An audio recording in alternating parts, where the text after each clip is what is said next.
All right, what's going on, everyone? Welcome into the Red Friday Q&A live chat. I am Farzine Vasugian, and we are here for another installment on the Red Friday, not a Black Friday, a Red Friday edition of the Q&A live chat, although it is not a happy Red Friday because Kansas City right now 6-6, coming off another loss, and there are a lot of questions. There are far more questions than there are answers with this football team. And I need help from you guys.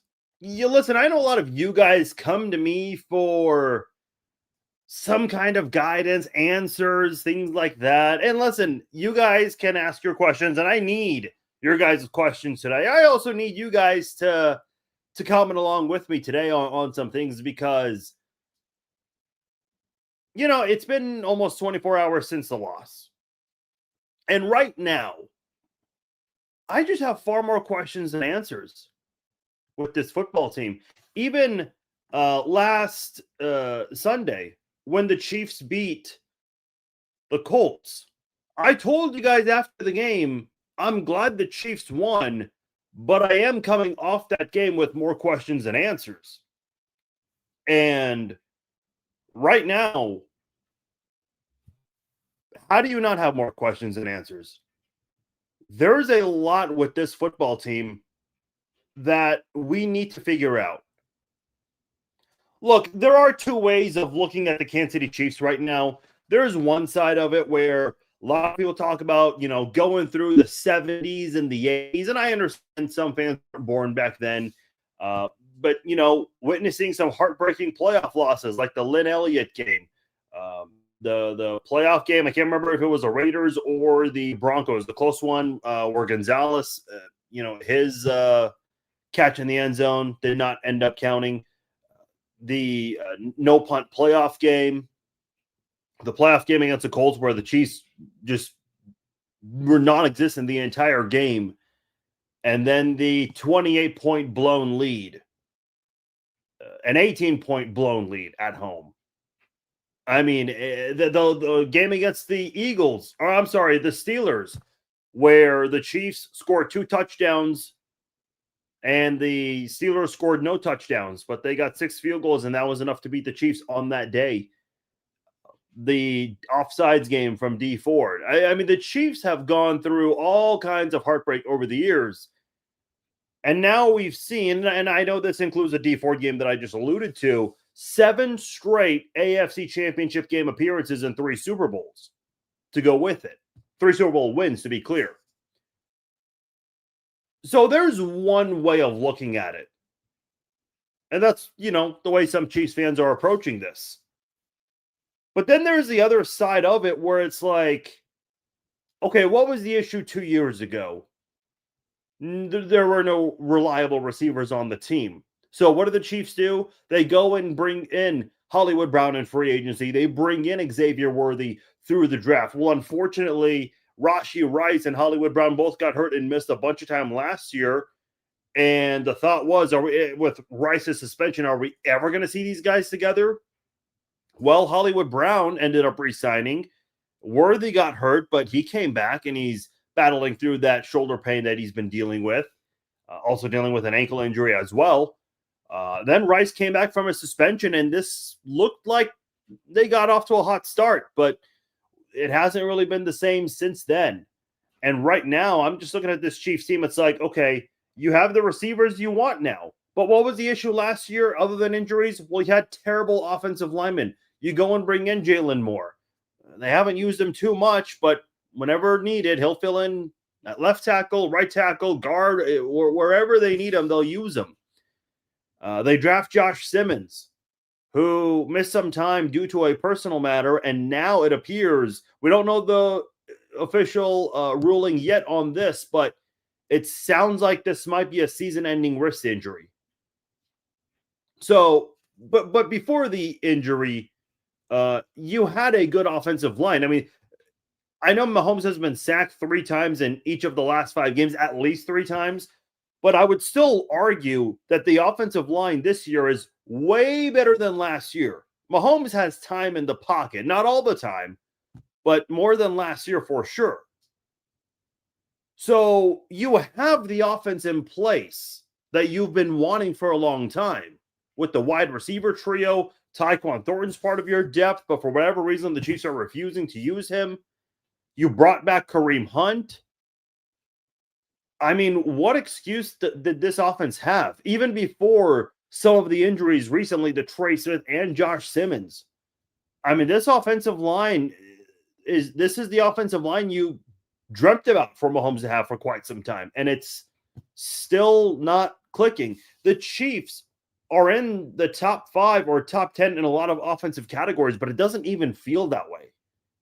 At 6-6, the defense has been very inconsistent this year. So my point is, yes, there's one way of looking at it. The Chiefs had all the success in the last 7 years after heartbreak for decades with this organization. That's one way of viewing it. That's fine. I'm not here to tell you if that's right or wrong. You guys, I can't dictate how fans should feel. How you feel is how you feel. That's your opinion. But then there's the other side of it, and this is kind of where I fall, where, look, you have to maximize Patrick Mahomes' potential while he's here in Kansas City.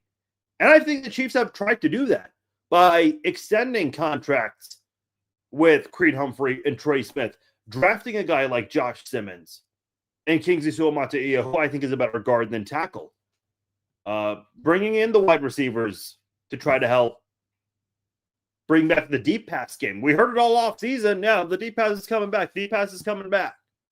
Not really seeing it. So at this point, what's the excuse? Because if I'm looking at anybody, I'm looking at Matt Nagy. Listen, man, I've never been a Matt Nagy fan, but I've also not been a detractor of Matt Nagy. Look, I've said this millions of times. You guys have heard me say this many, many times. In the Mahomes era, for whatever reason, when the offense has its issues, everybody blames the offensive coordinator, meaning they blamed Eric Bieniemy from 2018 to 2022. And when Matt Nagy came back and became the offensive coordinator again for the Chiefs, first time with Mahomes as the primary QB, they blame him when things are not working. But when everything's working on offense, Eric Bieniemy or Matt Nagy, they never got the credit. You know who got the credit? Patrick Mahomes, Travis Kelce, Tyreek Hill, Sammy Watkins, Andy Reid. All of those guys got the credit when things worked on offense. It was never Nagy or Bieniemy, which I don't agree with that. Listen, I know we've done this poll many times, so I'm not here to do another poll on this. But in the past, when I have asked you guys, who's the play caller? Is it Nagy or is it Andy Reid? A majority of you say Andy Reid, and I agree with that.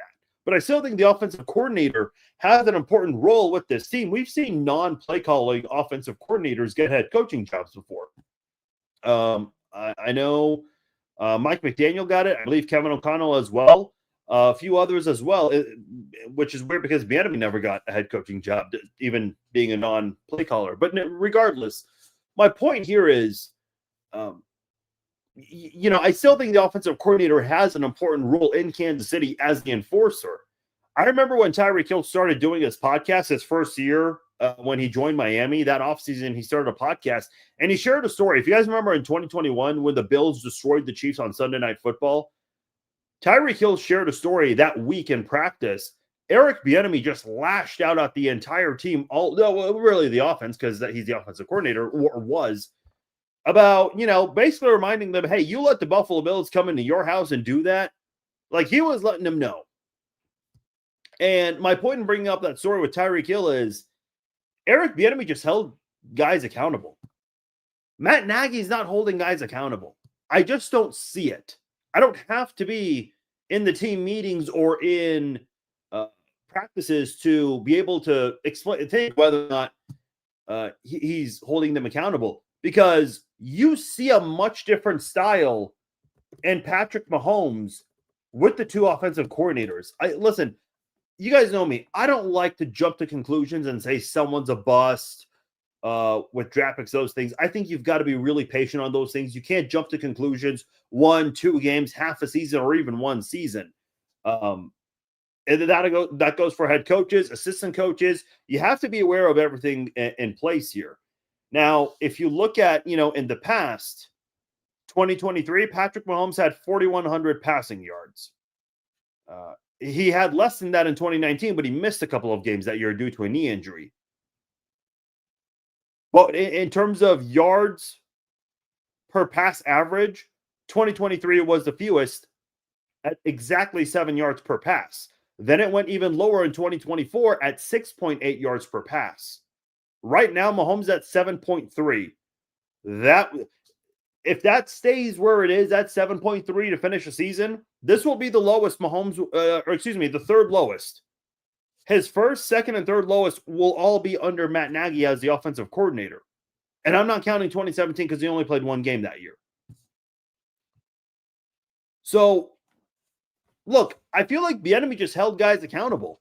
I know the thing with Eric Bieniemy, and I know LaShawn McCoy has put this out there many times, is that, Eric Bieniemy yells at the guys. Something you don't see in a lot of coaches today, because this is a topic for a whole nother time. But I think, we are in a world where this generation of athletes, they're pretty soft and they don't tend to handle yellers, essentially, as coaches. Eric Bieniemy is one of the rare ones who does that these days. Doesn't always work. Sometimes it does. Tony Dungy, old school style coach, but he was never known to be a yeller.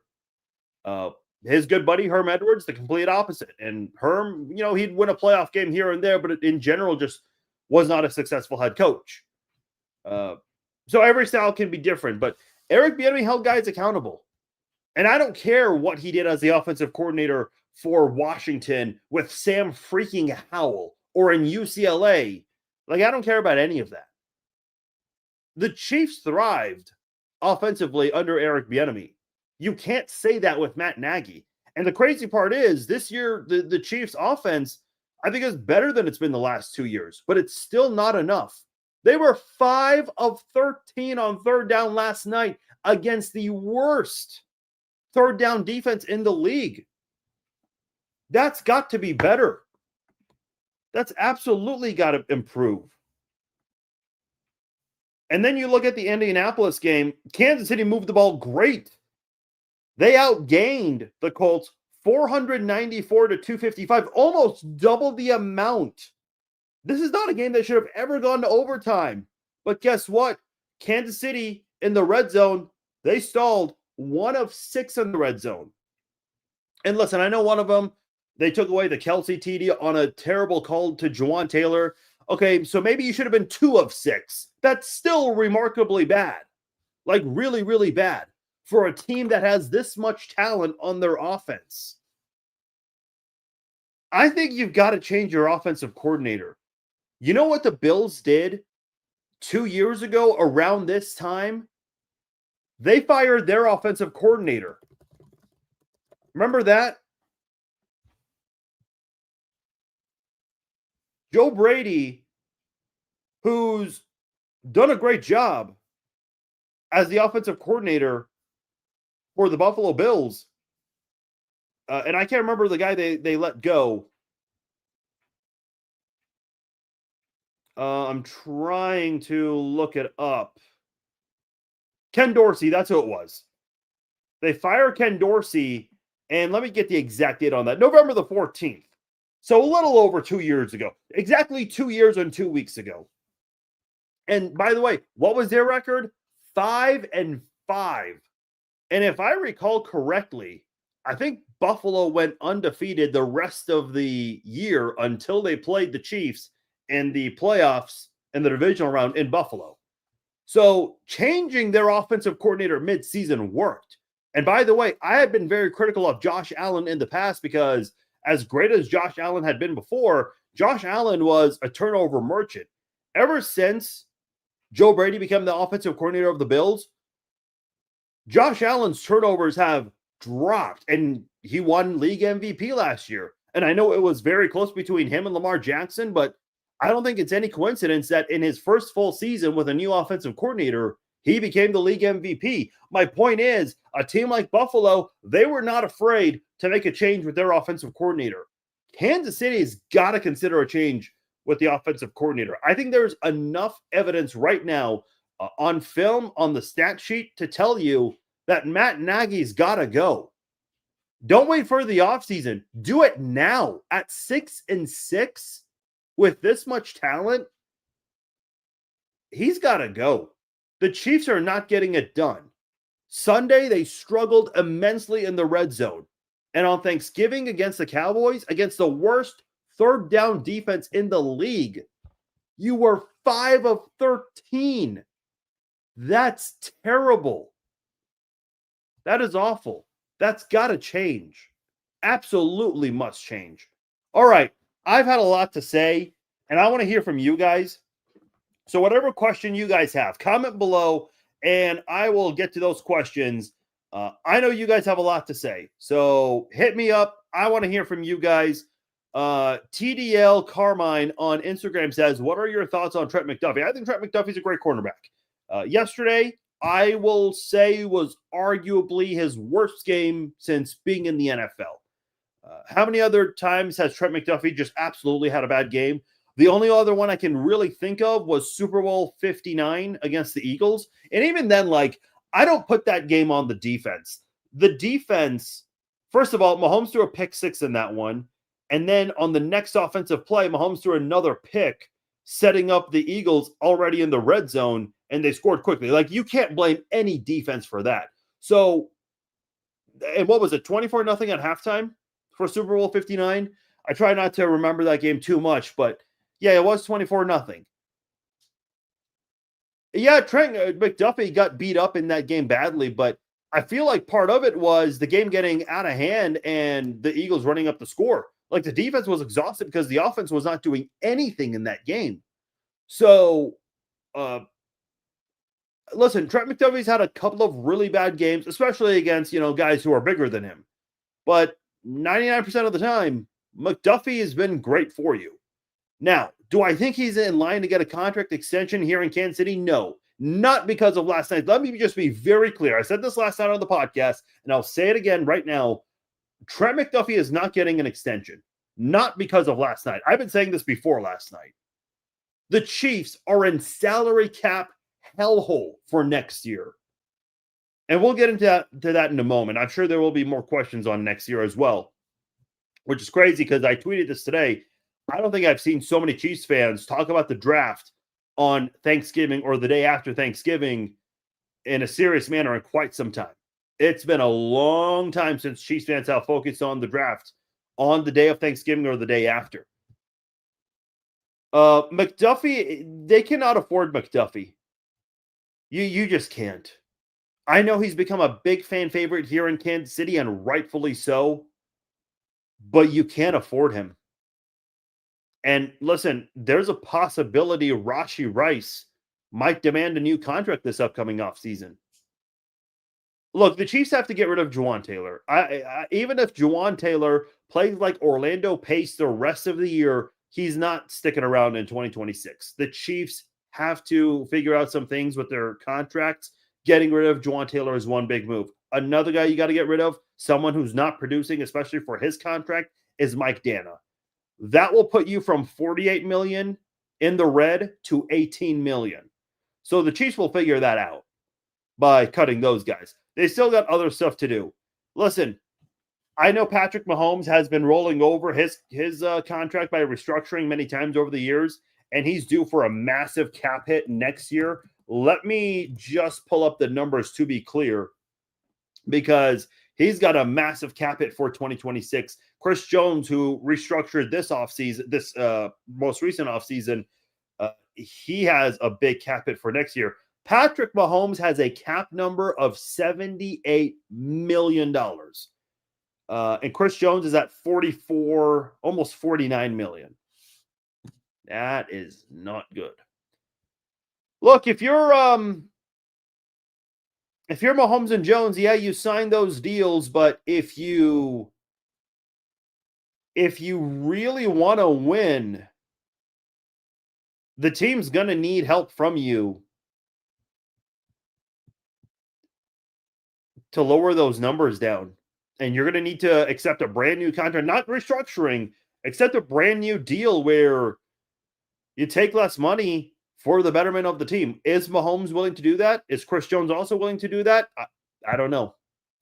Listen, they signed contracts, and Mahomes has done his part the last 4 to 5 years, constantly restructuring so the Chiefs can do what they need to do and pass off seasons. So I'm never going to shame a player for wanting to get paid for the money that they signed for. I'll never do that. But if you're going to have this stance, and I know the players will never throw any guys under the bus publicly, but internally, if you want the team to seriously improve, if it matters more to you to win than to make money, you're going to need to find a way to help the team by dropping your cap number. Same goes to Chris Jones. And listen, I know, like, Brittany has, certainly not been shy about posting all of this. The Mahomes family live a luxurious life. They fly privately. They can be wherever they want and get a flight within a moment's notice. That is not a lifestyle that you or I can live. They can do it. They've got the money for it. A lot of people cannot live that lifestyle. I mean, they fly privately. They enter every stadium and arena privately. They sit in private boxes. They have escorts. Brittany has talked about how they have bodyguards, 7 cars, 3 homes. Her words, not mine. I mean, she said this publicly. These stuff are personal stuff, but if you put it out there for the public to be aware of, I think it's fair game to talk about. You're going to need a lot of money for those things. So is Patrick Mahomes willing to reduce his cap number by $30 million? I don't know. That's a question for Mahomes. All right. Let's see. What other questions on Instagram?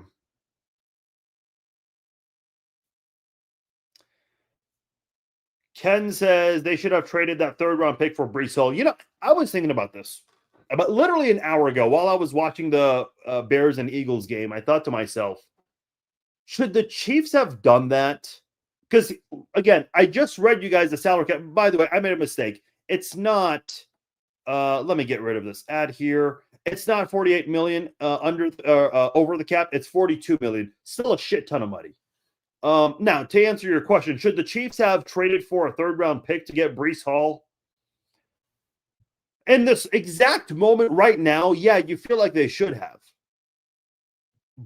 But teams are never going to trade a 3rd-round pick for a half-season rental. Look, again, $42 million over the cap. You're not getting Breece Hall back for 2026. And I know everyone's talking about, what about Tyreek Hill? He could come back and bring back the deep ball. Is Tyreek Hill willing to play for a very cheap price? Seriously, is Tyreek Hill willing to play for league minimum? I highly doubt it. And again, not to get too personal in someone else's business, but we all know Tyreek Hill's got a lot of kids. So, and with a lot of different baby mamas. That's not a cheap life to live. That guy needs a lot of money because the speculation is the Dolphins are going to cut him this upcoming offseason. So I don't know, man. Kansas City might be in trouble for a couple of years. I know the Patriots went 10 years between Super Bowls. Their issue was not, not being able to afford guys. They still were consistently in the playoffs. The problem with Kansas City right now is they're in a terrible situation with the salary cap, and that's going to impact them for the next year or two. Damian is asking, how many games do you think we can win now? Okay, so you got 5 games left on your schedule. You have against the Texans, Sunday Night Football. I am not looking forward to that game. Then you play the Chargers at home. Then you visit the Titans. You play the Broncos at home on Christmas, and then the Raiders. The Chiefs can win against the Chargers, Titans, and Raiders. Or at least I hope they can. I cannot sit here with complete confidence and tell you guys, yeah, they're beating the Texans and the Broncos, even at Arrowhead. I can't tell you that with the utmost confidence right now. I just can't. The Josh Simmons injury, again, we don't know for sure what's the official word on that, but the speculation from Rappaport is that he's heading to IR. If you're going to go on IR, you're going to miss at least 4 games, and there's 5 games left. So this is essentially possibly a season-ending injury for him.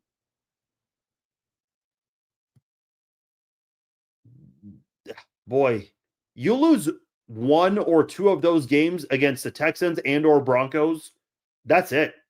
Losing one of those games is enough to put the final nail in the coffin. Listen, 3 games ago, so they just played the Cowboys, then they played the Colts on Sunday. Before that, the Sunday before, they played the Broncos, coming off a bye week. Before that Broncos game, coming off a bye, we all said it. The margin for error is very, very, very small.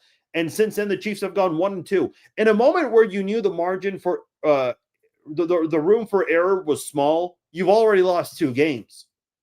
And now you have to win 5 in a row. Let's be honest, you got to win out. If you go 4-1 and you make the playoffs, somehow I would be shocked. Where is your confidence level that the Chiefs can win 5 in a row with Houston and Denver part of that schedule? My confidence level is not very high on that. And listen, I got a couple comments, oh, you're a fan and now you're all doom and gloom now. Listen, yeah, I'm a fan. I'm a fan with a platform. Not much different than you guys. But I'm going to keep it honest with you guys. I'm going to be 100% real with you guys. I'm not going to lie to you guys and say, yeah, they'll win 5 in a row. They'll figure it out. Listen, in the past, you have the Chiefs, quote unquote, figured it out. Yeah. Are you always going to figure it out? Well, when you're playing as inconsistent as the Chiefs are right now, we got to be completely honest. Would you bet money, would you open up DraftKings right now and put $100 on the Chiefs to make the playoffs? I tried to look this up last night on DraftKings and it was not available. Let me quickly look this up and see if they have it right now. Let's see. Let's go to playoffs. Playoffs, yes or no? Where's the Chiefs? The Chiefs to make the playoffs. Plus 100, yes. Minus 120, no. So even DraftKings is favoring the no for the Chiefs playoffs possibility. What are your suggestions for what should be done with the offensive line? It's got to improve. And now with these injuries, what can be done? Well, with the injuries right now, you are tied. Esapole, who a lot of Chiefs fans loved in the preseason, he's probably going to start playing more for you. So that's one guy you might start to see soon. Mike Caliendo, I've met him a couple times. Really, really nice guy. Long story short, Caliendo actually has been aware of my content. I'm sure a lot of Chiefs fans have come across it, but when I met Mike personally, super, super nice guy, by the way. When I introduced myself to him, he was like, "Oh yeah, I've seen your work online." So not a lot of players are willing to admit that they are aware of a podcaster or whatnot. They don't like to really converse with those people, and I understand. But before I interviewed him, he was open and honest about that. So super nice guy. But he had his opportunity net last year. He struggled in the playoffs. He's been struggling this year. I think you've got to consider a guy like Hunter Norzad. Hunter Norzad in that Week 18 game last year against the Broncos, when the Broncos were fighting for a playoff spot and the Chiefs rested their starters, Hunter Norzad filled in at center for Creed Humphrey after the opening drive of the game because the offensive line started out 3 and out. Then the backups came in for the offensive line. Hunter Norzad had some bad snaps as a center, but his pass blocking was pretty damn good. I'd like to see the Chiefs give Hunter Norzad an opportunity at guard because I think he can be a really good guard in the NFL. But, the Chiefs have to want to make that move. Ken says he owns the Royals and the soccer team in KC2. He can definitely give about 30 to 40% of that back. Um, Listen, I don't know. As a minority owner of the Royals, I mean, how much money is Patrick really making? I have no idea. One of these publications like Forbes or CNN Money, Fox Sports Business, maybe one of them can research that one day and figure that out. I know he's also the minority owner of Sporting KC and the Current. And again, I'm just how much money is someone really making off that? From a millionaire's point of view, are they really making that much? I don't know. But that's just the way it's been for the Chiefs this year. All right, let's go over to Facebook, YouTube, and X. Dylan says, after this season, do you think we put Hunt at RB1 and let Pacheco go? I don't know. I think I think Pacheco's playing his last season with the Chiefs. Loved the guy when they drafted him. Was shocked he almost went undrafted and had two great seasons, 2022 and 2023. But he just hasn't been the same since then. Injuries, level of play has gone down. Hunt, listen, Hunt's a free agent this year. And I know not a lot of teams have had interest in Kareem Hunt. And he came back on a fairly cheap price, too. So I'd love to see Kareem Hunt back, especially if the Chiefs draft someone like Jeremiah Love from Notre Dame. I don't know, but I don't know what the Chiefs do at running back. Elijah Mitchell, who the Chiefs have barely used, they use Clyde Edwards-Helaire more than Elijah Mitchell. Think about that one for a minute. This is a guy who they let go last year, and they brought him back to the practice squad. I don't know what the Chiefs are going to do at running back in the future. I really don't. It is entirely possible. Let me pull up the depth chart here, because you have Isaiah Pacheco, Kareem Hunt, Brashard Smith, and Elijah Mitchell on your active roster. And on the practice squad, you have Carson Steele, Clyde Edwards-Helaire, Damian Pierce. Dude, there's a possibility that all of these guys might be gone after this season, except for Brashard Smith. Seriously, like, I have no idea what the running back room is going to look like 7 months from now. I really could not tell you. Your guess is as good as mine on that one. Alonda says, I'm just confused. Demetrio says, confused by the Chiefs' decision to get away from under center run game. Yeah, and I think Tony Romo even mentioned the success that the Chiefs have had when they do that, which is very rare. Can't make third down stops when they need them. Yeah, that third down was a big story yesterday, both on the offensive side and the defensive side. The Bears are winning the Super Bowl. Man, I don't know if I would bet on the Bears right now, but you know what I will say about the Bears? Nobody's been talking about the Bears. And they just beat the reigning Super Bowl champions. And listen, I know the Eagles are not this scary team like they were last year. I mean, they just fumbled on the tush push. Chicago stopped the tush push today. The Bears are an under-the-radar football team right now.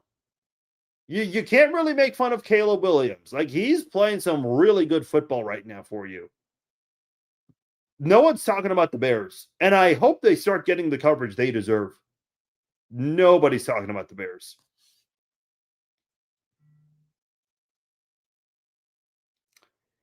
Team's biggest needs are running back and pass rush, and have two misses in the past few drafts in the first round on those positions. Yeah, that's true. They drafted Clyde Edwards-Helaire, and I remember Peter Schrager, back when he was on NFL Network, said something about how general managers were angry and tossing papers. Really? Because, I mean, Clyde Edwards-Helaire had some flashes his rookie year. I remember at one point he was second in rushing yards behind Derrick Henry as a rookie. And then the following year, he was in the top 10 briefly. And we just never saw the consistency from Clyde Edwards-Helaire. We just didn't. Pass rush, yeah, they drafted George Karlaftis. That looked great. Got off to a slow start his rookie year, but man, he really turned it up during the second half of his rookie year, helping the Chiefs win Super Bowl 57. But boy, he's been very quiet this year. And then they drafted the guy from K-State, who, listen, I think you can say is officially a bust. I'm drawing a blank on his name. Udike Felix Anudike Uzama. I knew there was a hyphen in there somewhere. Listen, FAU from KC went to K-State, got drafted in his hometown. Great story, but not great gameplay. Not even close to it. You know when I officially, again, like I said earlier, I try to be patient on labeling guys with the bust tag and everything.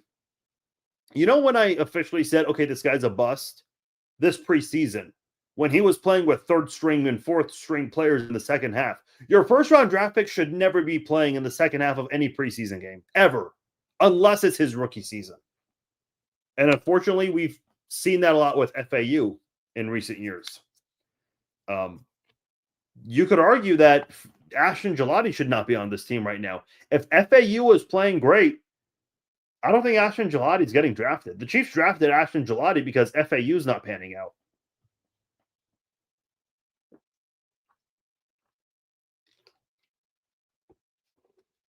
Charlie says, I need a cigarette watching these games, and I don't even smoke. Yep. I think a lot of people feel that way about the Chiefs right now. The inconsistencies keep happening because the coaching staff keeps letting them happen week after week. We have to do better. And again, this goes back to what I was saying earlier.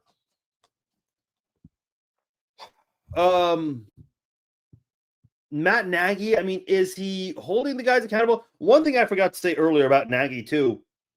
I know Eric Bieniemy was never looking to be anybody's friend on the team. Patrick Mahomes, even in Patrick Mahomes' rookie year, you heard about him and Nagy and a couple other guys hanging out, going out and about, watching high school football. And when Nagy, when Nagy returned to Kansas City after getting fired by the Bears, Nagy and Mahomes were spotted at Blue Valley West football games, which is interesting to me because that's where I went. And the takeaway from that is, okay, Mahomes and Nagy have got a great relationship to the point where they're hanging out at high school football games to support Nagy's son. Listen, that's cool and all. I'm not looking, from my point of view, I'm not looking for Andy Reid and Steve Spagnuolo and Matt Nagy and Joe Cullen, all these guys to be friends with the players off the field.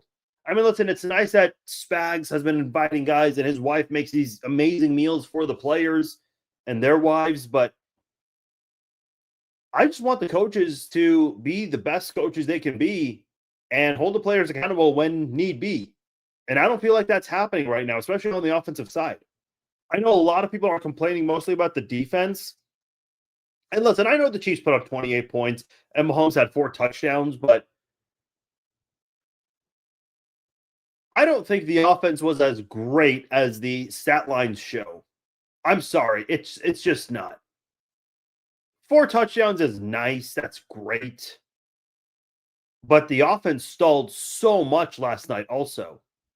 Listen, I'm not saying the offense was the only problem. Defense has been an issue as well.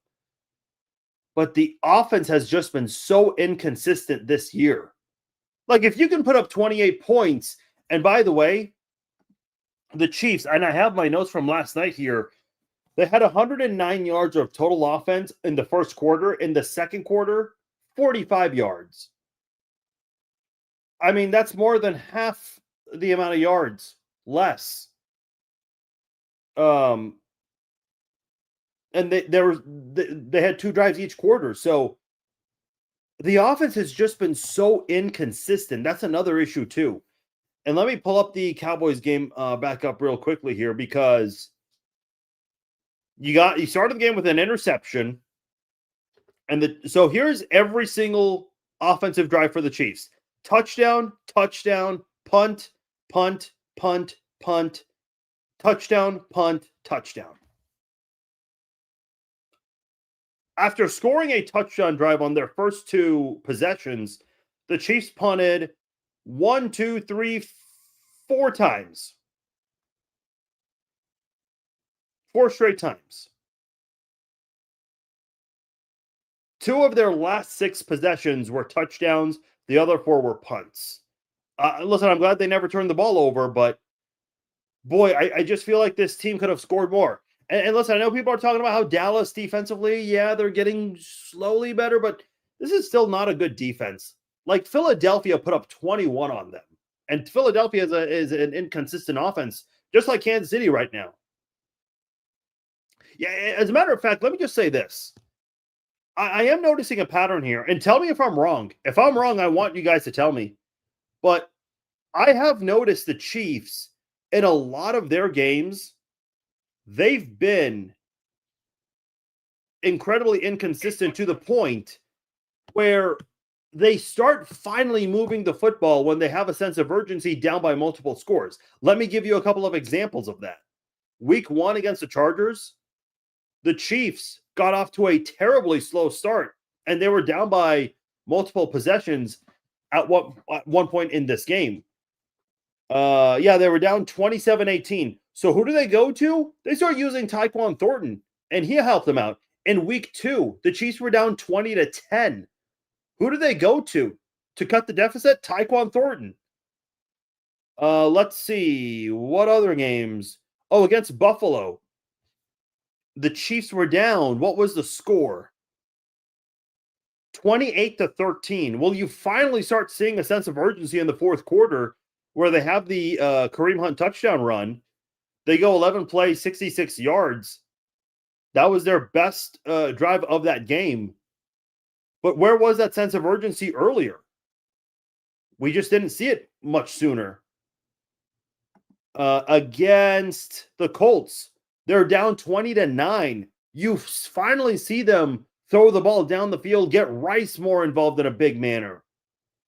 Against the Cowboys, what was the score? 31-21. Well, what do? You're finally airing it out, getting those big plays. Where was that earlier?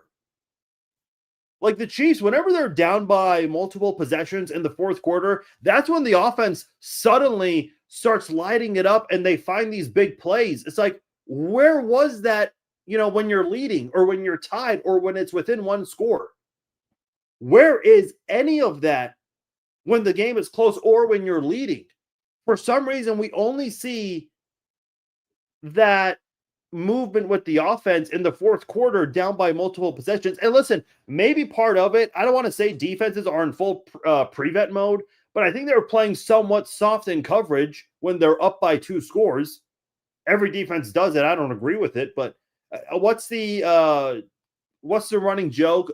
When you're in prevent defense, that prevents you from winning the game or closing it out sooner than you should.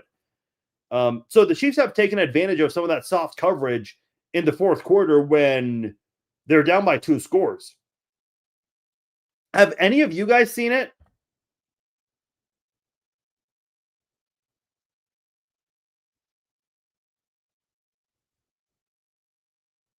I don't know. I just don't see that sense of urgency. Like, here's what I want. I want the Chiefs to act like they're down by 10 to start off the game. Like the opening kickoff, the score is 10-0 internally. I don't know. Maybe then they'll play with a fire under their ass. I don't know. It's just extremely frustrating to watch because this offense is good. Even with some of the injuries they dealt with, they were finding ways to move the ball. When I say injuries, I'm talking about the offensive line. But the inconsistencies, it's like, I don't know which team is going to show up.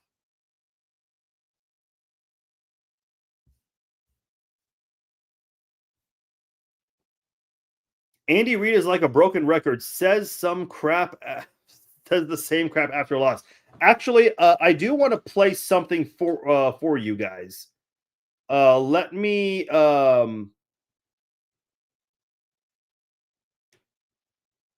I don't know if I'm allowed to show the video on this, but I can play the audio. So listen to this very carefully. And I'm going to try to I challenge you guys, not that I can see you guys, but you guys can challenge yourselves and just be honest with yourselves. Listen to what Andy Reid says with a straight face, okay? Battling through. I was proud of our guys for battling through with some of the things that were going on. Not always agreeable things on my end, but that's all right. Things happen, and you got to fight through it. So, bottom line is, we're having too many penalties, and we've got to make sure we take care of that. Both sides of the ball. So, to get off the field and third downs, and then to stay on the field. Okay, this is where it starts to get interesting. Get yourself up. So, no excuses with it. We'll work on cleaning it up.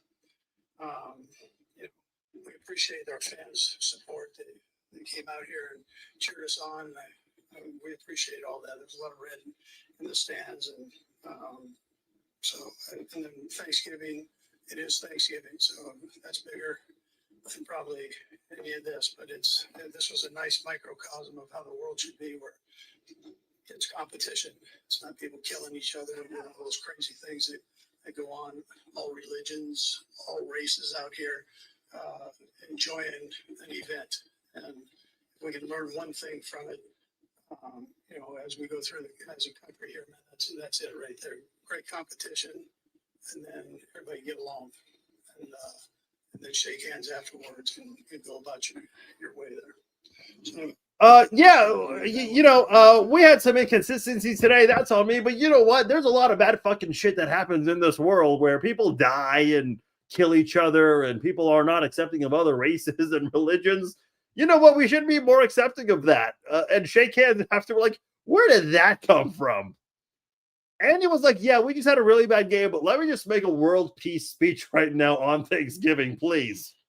Like, listen, I don't disagree with anything he said. I'm all for world peace.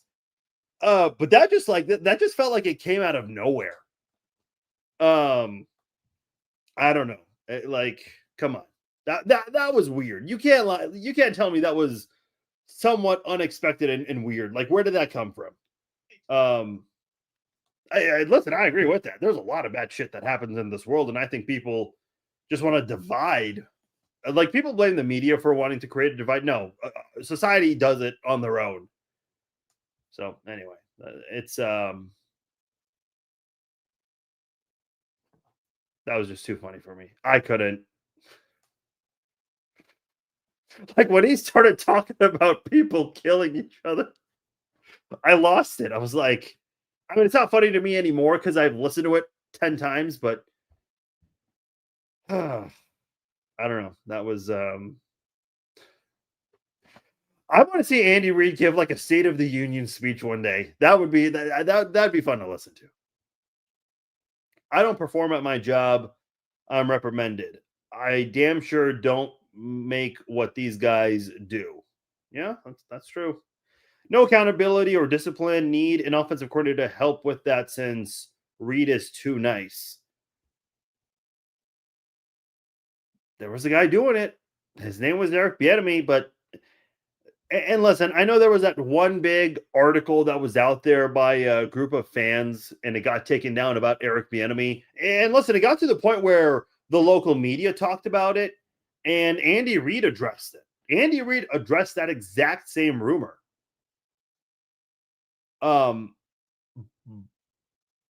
But Bieniemy was holding guys accountable, man.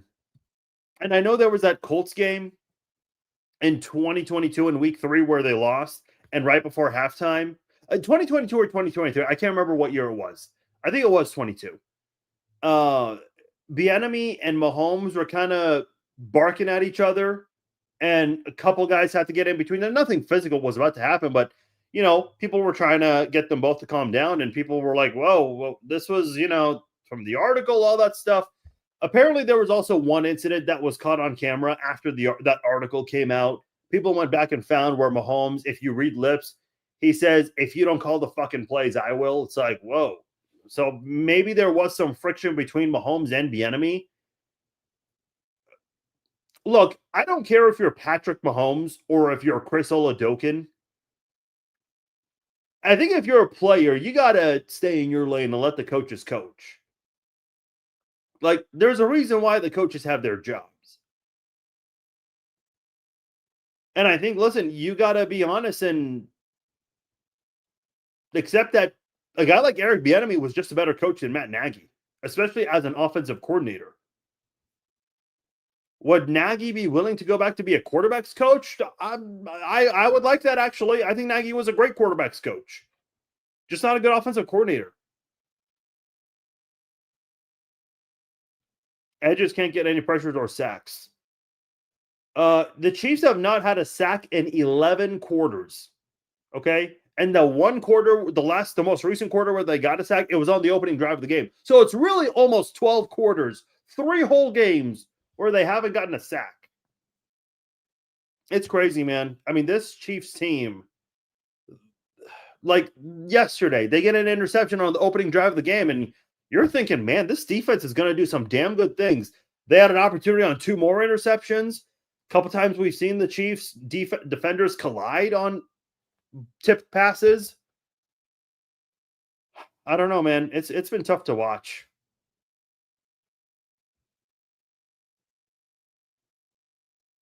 You know, I do want to mention Travis Kelce here because Travis Kelce came back with the thought that, he wanted to finish off his season strong. He did not have a good season last year, and obviously it ended with that Super Bowl blowout loss. I don't think Kelsey's been an issue by it. Like Kelce, unless he gets hurt, Kelsey's getting 1,000 yards this year. That's not being talked about enough. And he's going to extend his record. And by the way, what was the record? Most 1,000-yard receiving seasons by a tight end. I know Kelce did it 7 years in a row. And that's also the record. No one has more than 7 1,000-yard seasons by a tight end. Kelce has 7. Gonzalez has 4. Gronk has 4. Kittle has 4. Witten has 4. So there's a big gap between Kelce and all of those guys tied for second. Kelce is going to extend that to 8 seasons. The 7 that he has, he did it all consecutively. So this one won't be consecutively, but it'll be the most 1,000-yard seasons by any tight end ever. And again, it's not going to be close. That record will be at 8 seasons in a row. Not in a row, excuse me, just 8 seasons total. 7 of them were in a row. Everyone just has a big family feel, which I like, but no one wants to take accountability when things go wrong, whether it's Reed or Nagy or whoever. It can't all be on Mahomes. Listen, I agree. I think Mahomes has had some confidence issues lately. I mean, you're just not seeing him be willing to throw those passes in those small windows where he used to do so. I mean, you rarely see it. I mean, you saw it a couple of times yesterday in the end zone, but on, 4th and goal situations, you saw it. In dire situations where you have to save the drive or else. But, man, it's just, I'm seeing Dak Prescott go out there. Like, CeeDee Lamb, George Pickens, they're having great seasons. You can have a great offense with Rashee Rice, Hollywood Brown, Tyquan Thornton, Xavier Worthy, but you're not seeing that. And that's just frustrating to see. Joey says 2 things. Our secondary is young, and losing Roland Wallace for the game hurt. What about going after Cliff Kingsbury for the new offensive coordinator? I don't think Cliff Kingsbury is going to take a lateral job. This guy is a head coaching candidate right now. And I know right now the Commanders, they're not doing too good, but prior to, some of the injuries they've been dealing with, people have liked what they saw from Cliff Kingsbury as an offensive coordinator, and maybe it might be enough for him to get a second chance at a head coaching job in the NFL. Bieniemy being a former running back has also to be a voice of reason for running the ball too. Yeah. Chiefs kind of shied away from that all of a sudden again. I'm grateful for the wins growing up. Chiefs going to a playoff game, forget it. Yeah. Yeah, the Chiefs going to the playoffs, that was a rarity. It was hard to come by. They went to the playoffs in 2010, before Andy Reid, that is. 2010, before that, 03. Boy, 06. I forgot about 06. And then before 03, what was it, 98? 97, somewhere around there? Yeah. They didn't see a lot of those before Andy Reid. Yeah, I agree. Ben, I'm always going to keep it real with you, man. You know that. You've been around long enough on this page to know that. Because again, like I've got a couple. It's not too. Listen, for those who don't know, and very few of you know this. I started this podcast in '07. Okay, there were not a lot of good things to talk about in '07 or '08 or '09. 2010, okay, that was a good season. 2011, no. 2012, definitely no. Like we've done a lot of podcasts talking about how bad this team was in the past. And listen, even in the Andy Reid era, we didn't get off to the greatest start in terms of postseason appearances, but it's gotten better. And I think the reason there's so much frustration right now from fans is that, look, first of all, if you're a fan and, whether you're buying tickets, merchandise, parking, all these things, or you're just watching from home, fans are investing a lot. Have you looked at ticket prices for Arrowhead? It is not a cheap price. I've had a lot of people tell me they can't afford to go to games anymore because it's expensive. Well, when you're going to 7 straight AFC title games, you're going to have very expensive tickets. You want to go to a KU basketball game? Dude, and I know KU basketball recently has not been great, but KU basketball, historically speaking, has been the best sports team, college or pro, locally here. There's a reason why their ticket prices are always high. So, listen, fans are investing a lot in this team, especially financially, especially if you're going to games. I go to these events to talk to players where they do public meet and greets and stuff. Dude, I see a lot of the same fans who are willing to go, even if it's to meet the punter, Matt Ariza, or a player who's low on the depth chart. Fans are always willing to come out to meet these guys. So, yeah, fans have a reason to be frustrated. Listen, I don't like the notion that fans cannot have negative opinions. They can have positive opinions, but they cannot have negative opinions. That's never made sense to me, man. That's like saying, you can never say negative things about your local elected officials. You got to always be positive and support them. No, man. Like, people invest in a lot of things. Even if you go and see a movie, okay, well, you're paying a ticket to go to the theaters. If that's a movie you did not like, you have the right to express your opinion and voice your thoughts on that movie if you don't think it was good enough or was not worth the price. People have the right to speak up, whether it's, sports, politics, whatever. I would not want to live in a world where I can't speak my mind on these things. And again, I know there are some fans that only want to hear positive things, good or bad. Dude, when ticket prices are as high as they are at Arrowhead, you've got, especially right now where the Chiefs are asking for, help locally for renovations. Dude, give the fans a reason to want to give you money. And even in the midst of the winning, the Chiefs still turn down the vote. I know we're getting a little off topic there, but my point is the fact that, stadiums are built on tax dollars, are they not? So fans have a reason to want to speak up when the team is not doing well. Yeah, I have no problems with fans. Now, as long as they're informed opinions, for sure, yes. Yeah, I'm always going to keep it real with you. You guys know that. I'm a fan of the team. I'm not an objective journalist. And by the way, let me just be clear about this. I'm not a journalist. I'm not a member of the media. I'm not an expert. I have never claimed to be any of those things. I get these tweets from time to time. They're like, oh, you're a member of the media or you're an expert. No, I'm not. I've never claimed to be any of those things. I'm just a fan with a platform that has, very fortunate to have the following I have. And the fact that you guys care about my opinions means a lot to me. And I'm always going to voice my thoughts. And if I feel, I've got negative opinions that need to be shared, then I'll share them. If I feel there are positive things that need to be said, hey, we'll share them. You guys know I'll always keep it real with you, good or bad. To be clear, Bieniemy has spent all year behind the best running game coach in the league. Bringing him back to OC would bring a lot of good things. Well, there you go. I mean, look at Chicago right now, how they're doing. Joey says, do you look at Brian Daboll?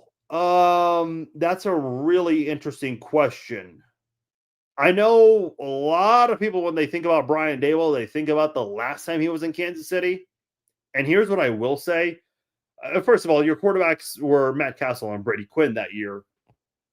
The lack of running with Jamal Charles that year confused me.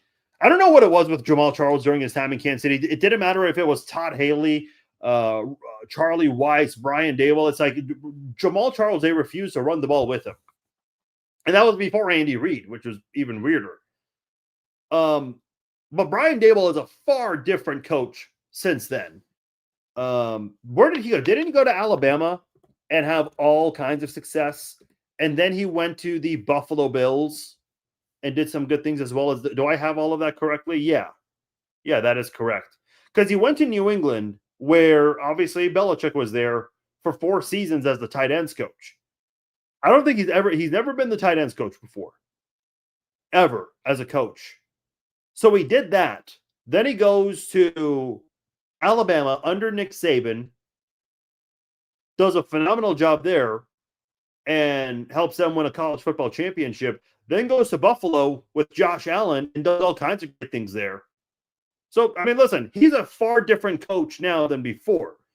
I know he won Coach of the Year with the Bills. Or, I'm sorry, the Giants. Can he go back to the type of coach he was as the offensive coordinator of Alabama, as the offensive coordinator of the Buffalo Bills? I don't know. That would not be my first choice. Mike Kafka. Listen, I saw Lawrence Tynes say something about how Kafka is the Giants just seem to be doing better under him. I mean, they're not winning, but the offense is playing better. They're more competitive. If the Giants choose not to retain Kafka, I would not be opposed at all to bringing him in. Bieniemy would be my first choice. Kafka would be my second. Doug Peterson would be my third. I'm not opposed to Cliff Kingsbury, but I don't think he's taking a lateral job. I think he'll take a head coaching job before he takes a lateral job.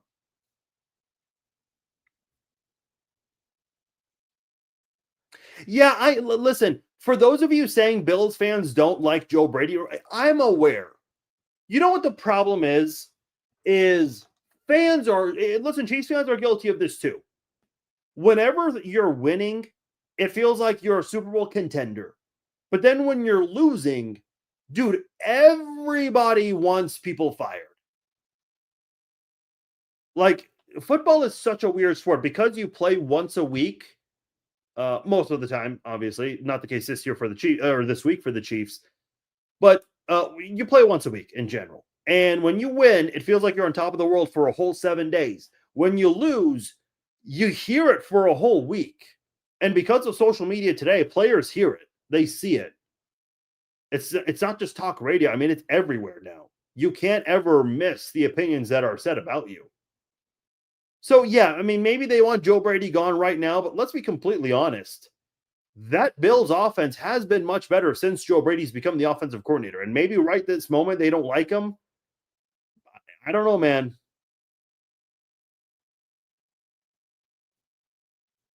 Can't wait to hear what Nick Wright has to say about all of this. I don't think Nick Wright's tweeted. Nick Wright has not tweeted since the loss. He didn't tweet at all yesterday. Has he tweeted recently? He has not. Oh boy, yeah. Nick is and obviously he's not working today because it's a holiday week, and so the backups are filling in. Yeah, Nick, I don't know, man. I'm looking forward to watching that show on Monday.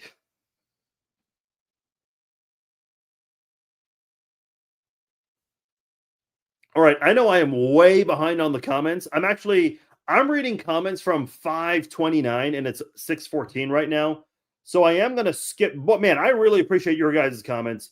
I'm seeing a lot of repeat questions, so I am going to. Bob says needs a restructuring for Jones and Patrick. No, you don't need a restructure. You need a brand new contract. Restructuring is just going to kick the can down the road again. So you're going to be a salary cap hole for the following year. And that's just you can't keep doing this. If they're not willing to get new deals, just deal with their cap hits for 2026 and then do a reset year for 2027. I know people do not want to hear that, but that is kind of the truth right now. Do you think Mahomes will ever go somewhere else? He signed a massive deal. Listen, it's hard to say. Did anyone think Michael Jordan would ever leave the Bulls and go play for the Wizards? No. Did anyone think Brady would ever leave the Patriots and go play for the Tampa Bay Buccaneers? I don't think anybody saw that coming. Did anyone think in 2003 when Peyton Manning was co-MVP, did anyone think Manning would ever leave the Colts? No. It's hard to say what's going to happen. How many years does Mahomes have left? Let me look that up. Mahomes is under contract through 2033. Dude, I don't even know what my life is going to look like a year from now, or let alone what is it, 7-8 years from now? Like, it's hard to say. I mean, I certainly hope he spends his entire career in Kansas City. I certainly hope so, but it's hard to say what it's going to look like.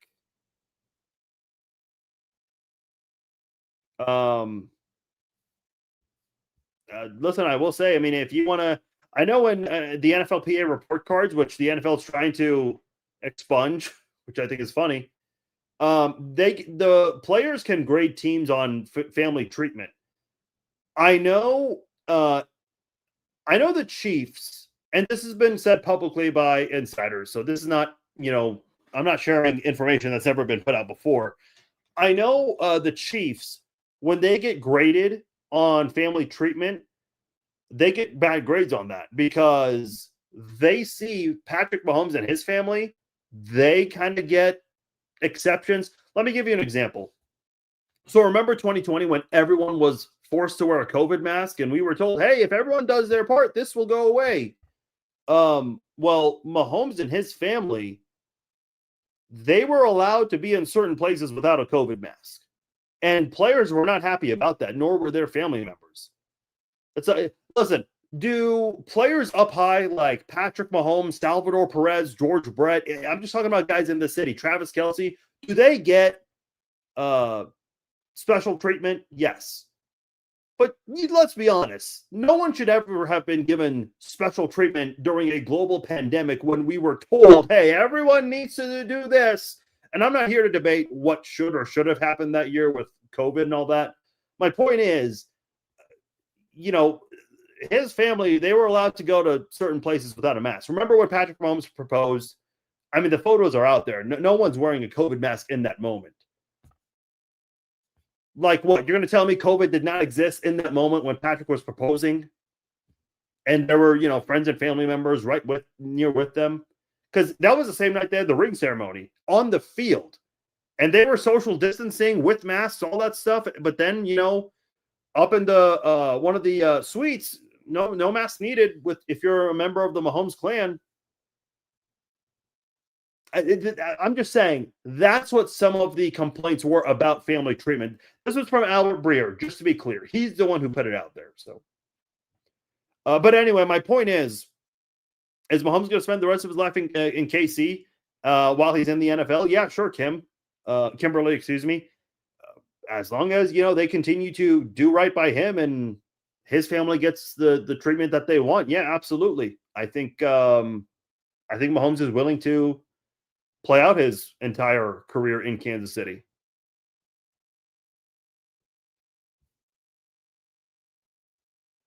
Kelly says, if you're not winning, you get a pay cut. I wish it worked that way. Well, actually, I've talked about this before.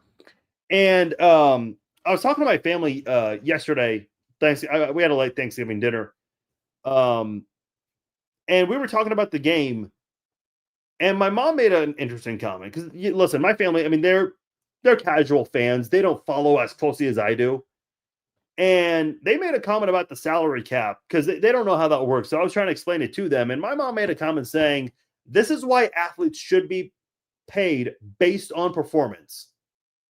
You don't get paid, 5 years, 50 million. No. You get paid, you get a good amount of money if you do well.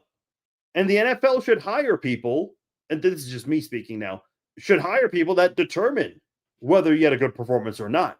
You have a great performance? Well, it depends on how great you were. Did you score 4 touchdowns? Did you constantly beat your guy that was trying to cover you? If you did, then yeah, you deserve a good payday. Dude, I guarantee you, in all of sports, if that is how athletes got paid, you would see a lot of athletes working their asses off week in and week out. But that's not how it works. That'd be a really tough thing to enforce too. But listen, it's a lot like MMA. For those of you who are UFC fans, you get your show money, but you don't get everything. You can get your win bonus, and you can get an additional bonus if you have, a big knockout that night if you win. Dude, imagine if that's how the NFL worked. You get your paycheck for showing up to play, but then you get an additional check if you win. Oh, I guarantee you a lot of athletes would be playing much better. Patrick shouldn't have to take a pay cut. Okay, I mean, listen, I'm not going to argue with you on that. And I said earlier, I won't ever shame a player if they don't want to take a pay cut because you signed a contract, you honor it. Okay, great. But if Patrick cares more about winning than making money, you might need to accept a pay cut for this year and next year because he's making more than $70 million 2 years in a row. And a big part of that is because he has restructured his contract in recent years, which has rolled over to this upcoming offseason and next offseason. Mm-hmm.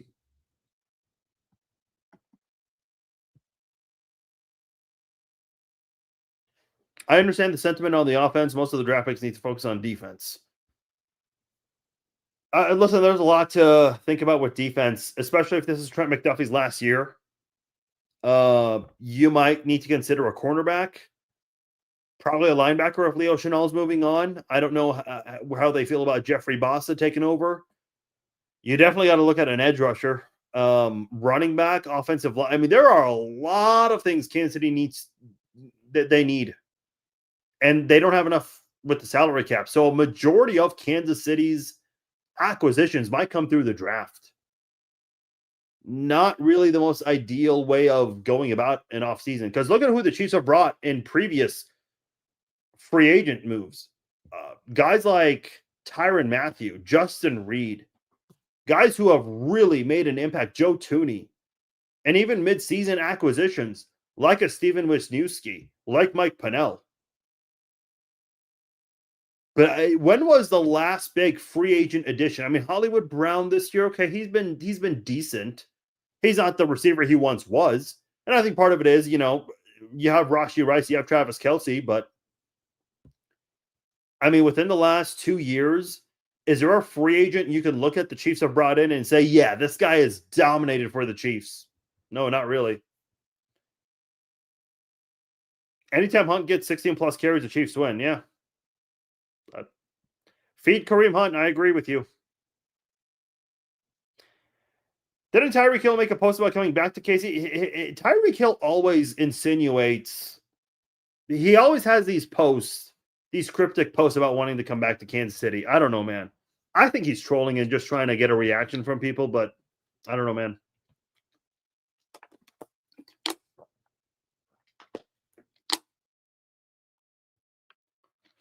I'm thinking Travis will go into retirement. I think we're in trouble for 2 seasons. Possibly.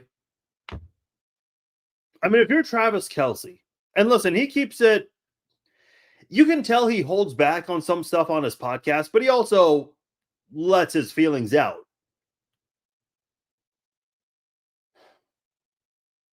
Is Travis Kelce willing to come back to this offense next year with the inconsistencies going on?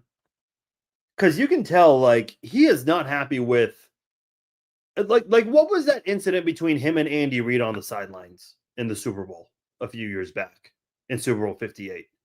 I know Andy Reid played it off and was like, yeah, but we're okay. Travis Kelce doesn't just get angry for no reason. And then in the Eagles game, he's throwing his helmet saying, I'm sick of this shit. I'd be sick of it too if Matt Nagy was my offensive coordinator. Like, players are showing their frustrations. Travis Kelce had one incident with Bieniemy once, and then they like hugged it out in 10 seconds after that. Do you think we see Dameon Pierce next weekend? It's like at this point, what do the Chiefs have to lose? I know a lot of Chiefs fans were calling for the team to sign Dameon Pierce. Let me just ask you guys a question. Let's say Dameon Pierce plays against the Texans, his former team. So what? Like what is he going to do that's going to move this team? I don't know. Like, I can't say I really have much of an opinion on the Dameon Pierce edition. A lot of Chiefs fans love it. I'm really indifferent about it. I don't know what he's going to do for you. Could he be better than Pacheco? Probably. But the Chiefs they just don't run the ball much.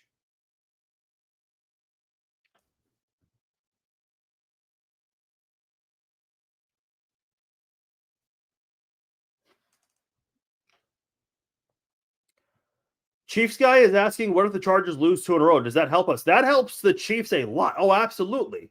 Listen, I think the Chargers are going to decline. They've got a tough schedule. They don't have an offensive line. I think the Chiefs will start to, or not, the Chargers will start to decline. The Texans have a fairly easy schedule, though, man. And I'm sure their edge guys, they're looking to feast on the Chiefs. And listen, in fairness, the Chiefs played the Texans twice last year. And they had Will Anderson and Danielle Hunter last year. Still beat them twice.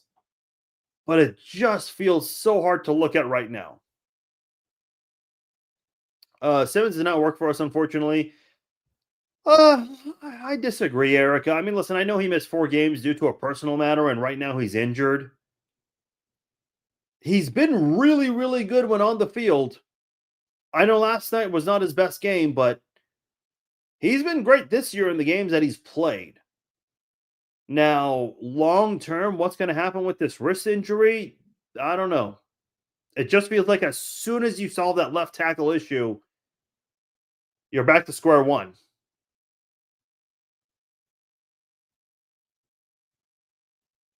Houston and Denver are problems because of the pass rush and unhealthy offensive line. Yeah, 100%. I agree. Will Casey pull the starters if they get eliminated and not risk injury? That's a really good question. Kansas City has never been eliminated from playoff contention before week 18. So I have no clue. I have no clue how Andy Reid will handle that. We've seen Andy Reid many, many, many times in 2013, 2017, 2020, 2023, and last year 5 times not play the starters in the last game because there was nothing to play for. But man, we've never seen the Chiefs be eliminated before the end of the regular season. I have no idea. Like the fact that I even have to ponder that. Yeah, that's a great question. I have no clue, Matthew. I have no clue. Yeah, Chiefs are 5-1 at home, 1-5 on the road. Broncos and Texans are at home. Our road games are stinky teams going forward. Yes, Sean. But still, even with the Texans and the Broncos at home, I cannot say with the utmost confidence that they'll win those games. I just can't. Like, would you bet $100 that the Chiefs would win on the Broncos and the Texans? I can't do that. Yeah, nothing wrong with being realistic. I mean, listen, I don't like sugarcoating things. I just don't. I think, having an honest discussion is healthy, and you've got to be honest with that. So I appreciate you guys, wanting me to be honest with you guys. Because listen, I'll tell you right now, if you guys want me to not be honest with you and sugarcoat everything and just be a cheerleader, you can go to the Kansas City Chiefs cheerleader page. I'm sure they've got nothing but positive things to say there. So that's for the 2 people who, don't like what I have to say.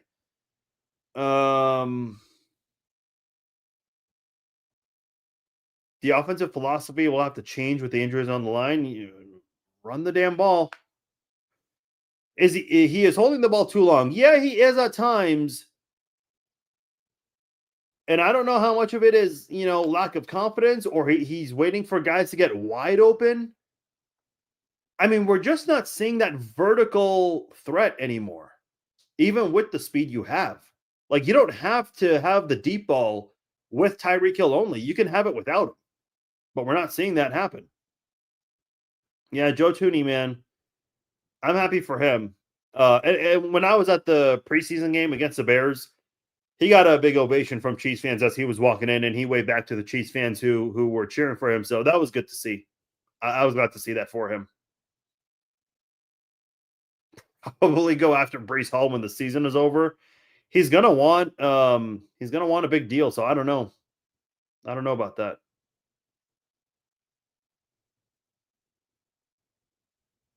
Give the Jets Pacheco for Brees Hall. A little too late, unfortunately.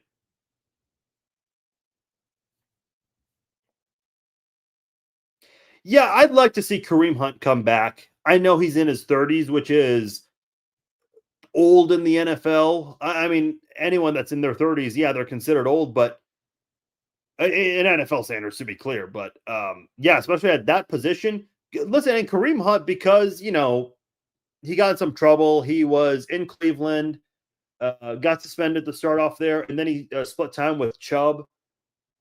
It sounds like Kareem Hunt, has been a workhorse his entire career. So, he's not physically beat up or anything like that. I would not be opposed to seeing him come back. I actually wish they would sign him to a 2-year deal so he can stick around longer. Because I think he'd be good for depth purposes. If you were to draft a guy like Jeremiah Love, you bring him in. You can still use Kareem Hunt for short yarded situations. So we'll see. I love the Chiefs, but the offensive still, yeah, it is. It has been.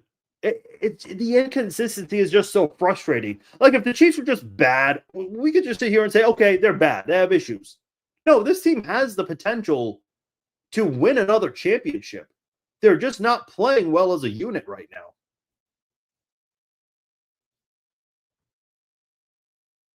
The Bears were picked to win the Super Bowl. Hold on. The Bears were picked to got Super Bowl last year by analytics. The Bears? Or did you mean another team? Who picked the Bears to go to the Super Bowl last year? What analytics department picked that? Is that Zuckerberg's AI department? Like, I don't think anyone picked the Bears to go anywhere last year, or even this year for that matter. Yeah, I would love Eric Bieniemy back too.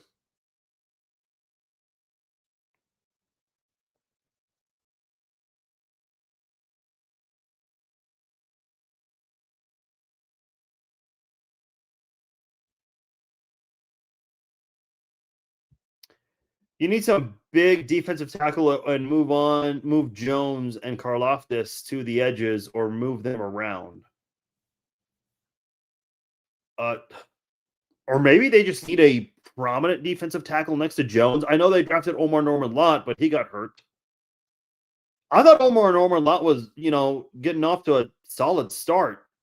Like, he was getting some wins at the line of scrimmage. He had the best win rate among defensive tackles in college football last year. And he was kind of showing flashes of that this year before his injury. So I don't know, man. I hope he comes back strong, but boy. Because I think if you have that prominent defensive tackle next to Chris Jones can't get double teamed anymore. Like, he really can't. What have our draft picks from this year done for us? Not a damn thing. Simmons, when available, has been great. Omar Normalata, I just mentioned. Ashton Gelati, he's, gradually getting better. Noel Williams, hold on. How many snaps did Noel Williams play yesterday?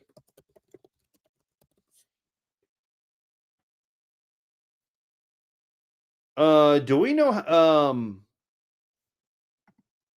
do we know the snap count? Okay, here's a snap count. Hold on. How many snaps did Tyquan Thornton have? 16. Lovely. Your most effective wide receiver is in the doghouse. Dude, did Tyquan Thornton did he break team policy or something? What is up with his playing time? I don't get it. Okay. Defense. Jalen Watson and Trent McDuffie played all snaps. Am I looking at the right game? Yeah, this was posted 11 hours ago on Reddit. This is from Nick Jacobs on Twitter. Shamari Connor played 96% of the snaps. Why? Jaden Hicks played more recently. That's good. Dude, where the hell is Noel Williams? Noel Williams only played 7 snaps? Get out of here with that.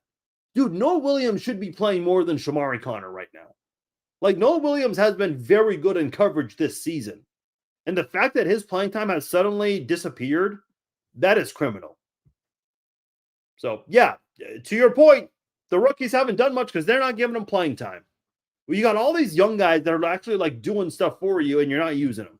It makes no sense.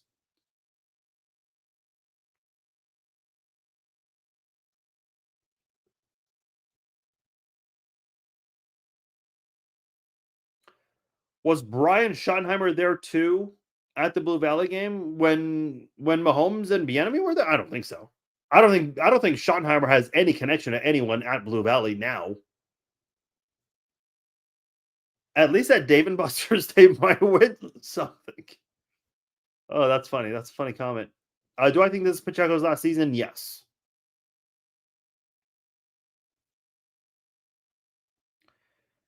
Max Shen says trade Mahomes to the Jets for 3 first rounds. Go get Manning next year. Okay. All in agreement, say aye. Yeah, they're not getting pressure. Again, no sacks in 11 quarters. Holy shit, how?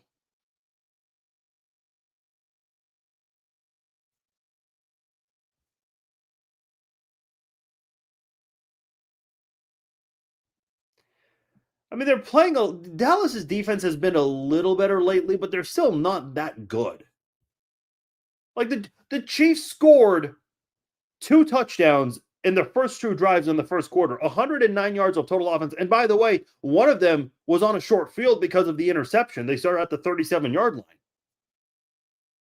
And then in the second quarter, they went from 109 yards to 45 yards of total offense. It just did not make sense to me.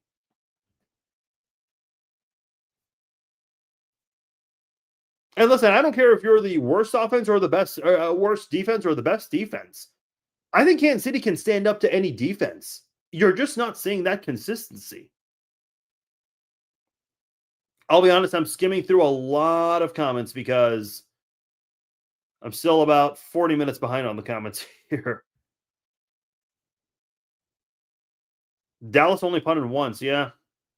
Listen, they don't punt a lot in general. But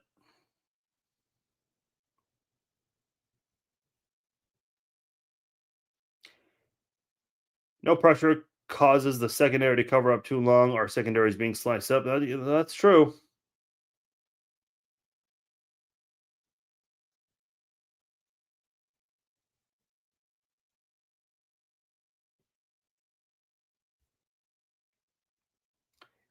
Is he distracting us from the L? Who's he? By the way, if you guys are replying to each other, I can't see that on my end.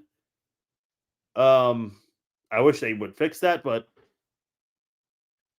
yeah, that's out of my control. I don't know what. I'm guessing that's a reply to somebody.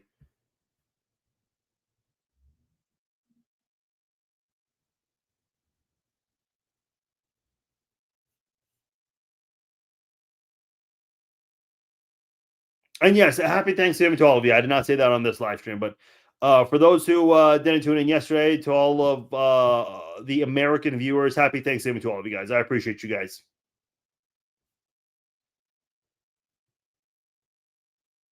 Nagy's only a QB coach. Yeah, listen, I thought he was a good offensive coordinator before. because that did lead him to getting a head coaching job. I remember posting on here many years ago, hey, Nagy just got the head coaching job in Chicago, and people were kind of bummed out about it. Because that was the second time in 3 years, I think, 3 or 4 years that the Chiefs lost an offensive coordinator because they performed well.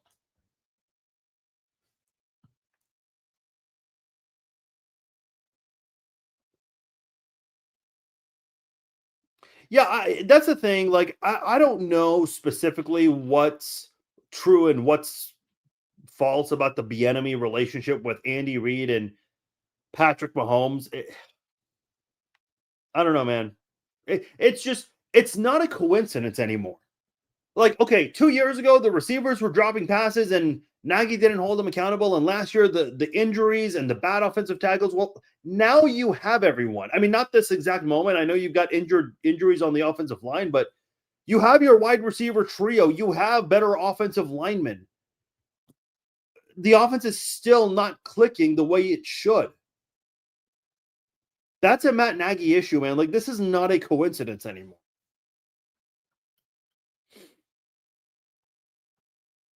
Everybody has gotten extremely big, including the players who probably are running some of the show. See, and I don't like that. Like, I don't care if you're Mahomes, Brady, LeBron.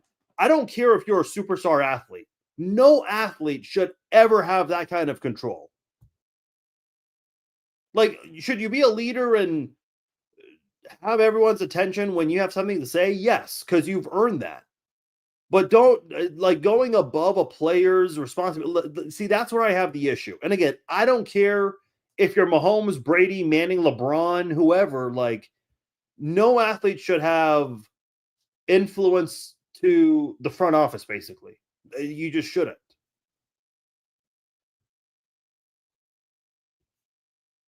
I was hoping they would have given Kelsey the ball more yesterday with that coverage that Dallas has kind of struggled with, and you kind of saw that with Rice.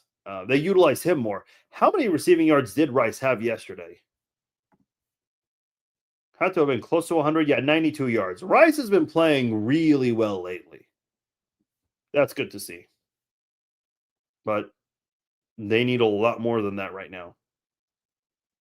See, I'm looking at the stat line with the wide receiver trio. Rice was 8 for 92 and 2 touchdowns, one of them on fourth down. Worthy was 4 of 61. Hollywood Brown was 2 of 20. I like that. Kelsey, I wish they got him more involved a little more. He was 5 of 45. Tyquan Thornton, same thing.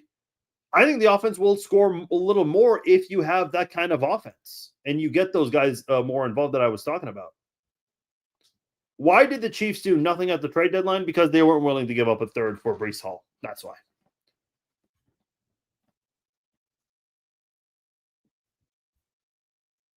What did I think of the officiating? Listen, I did not have too big of an issue with the officiating. I know a lot of the national media was pointing out some of the bad calls, and even on the broadcast they were as well. I saw Charles Woodson also kind of stand up for Trent McDuffie.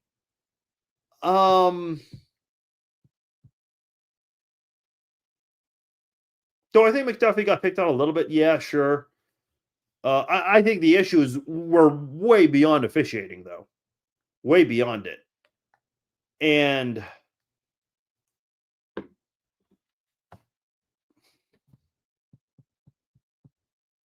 I just think Trent McDuffie had a bad game. A really, really bad game. I don't think it was because of officiating. I will say this. The pick play that was called on Xavier Worthy, the OPI, I didn't have a terrible issue with that one. A lot of people did. Like if I'm a Chiefs fan and I see like this upcoming game, if I see the Texans receiver do that exact same thing, I'd be screaming at the TV for OPI.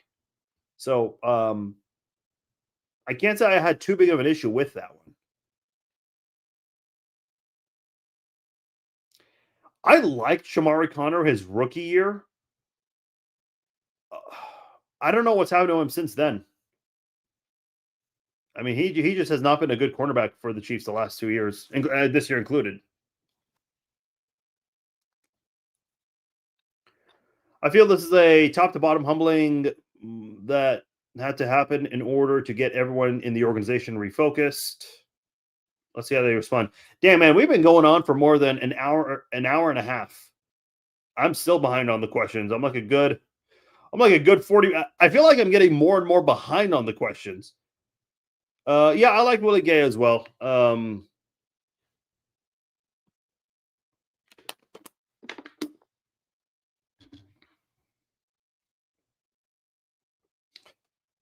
Do I think Donald Trump is sending $2,000 out? This is a real question.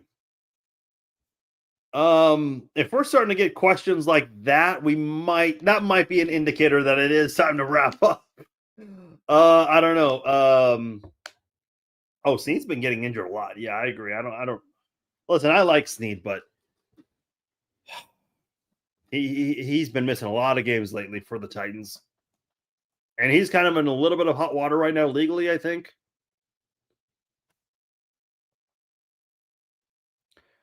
People need to leave Nick and Brew alone. They're having a rough week. Yeah. Listen, man, I love Nick. Let me just say this about Nick, because I know a lot of people outside of Kansas City view Nick as the Mahomes and LeBron lover. And listen, I think that's fair. I wish people knew Nick's backstory when it came to the being in the media in Kansas City, because Nick is not this cheerleader that people make him out to be. Do you guys not remember when the Chiefs got their fucking asses handed to them by Detroit in 2011? That was the game where Jamal Charles got injured. Dude, Nick was on the radio the next day shouting from the top of his lungs, destroying this Chiefs team. Like, Nick will tell you when it's bad. He absolutely will.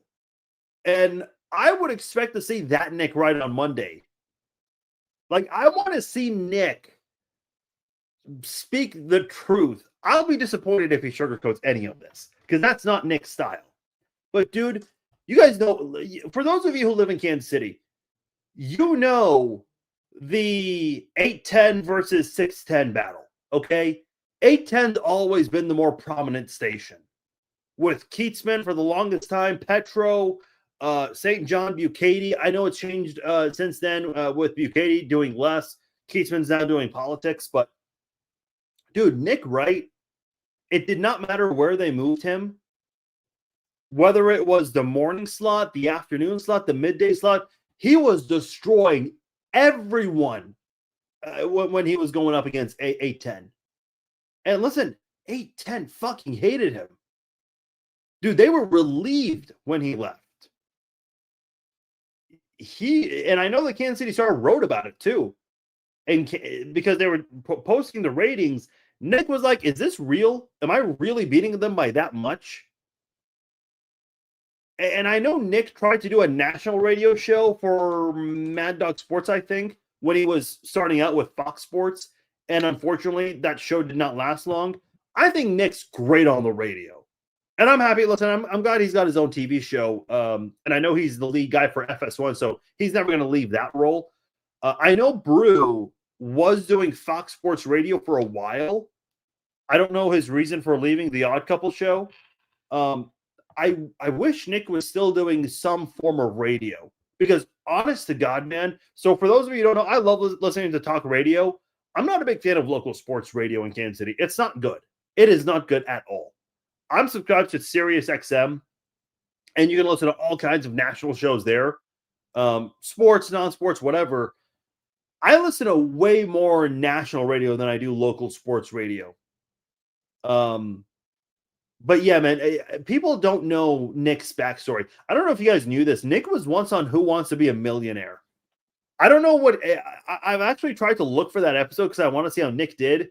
Apparently, it's out there. Nick Wright Millionaire Show. Yeah, Nick Wright was on Who Wants to Be a Millionaire in 2007. He won $50,000. I don't know where that is on the tier in terms of how many questions he got right, because I think they've changed their format over the years on that show. But yeah, Nick was on that show once. For those who don't know, season 6. I don't know if they're streaming old episodes of that, but yeah, he was on there once before.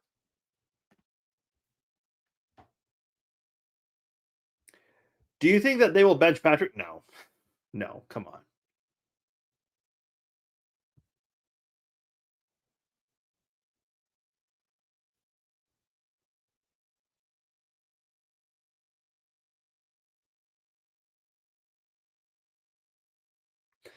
I think it was Forbes, for those of you talking about endorsements from Mahomes.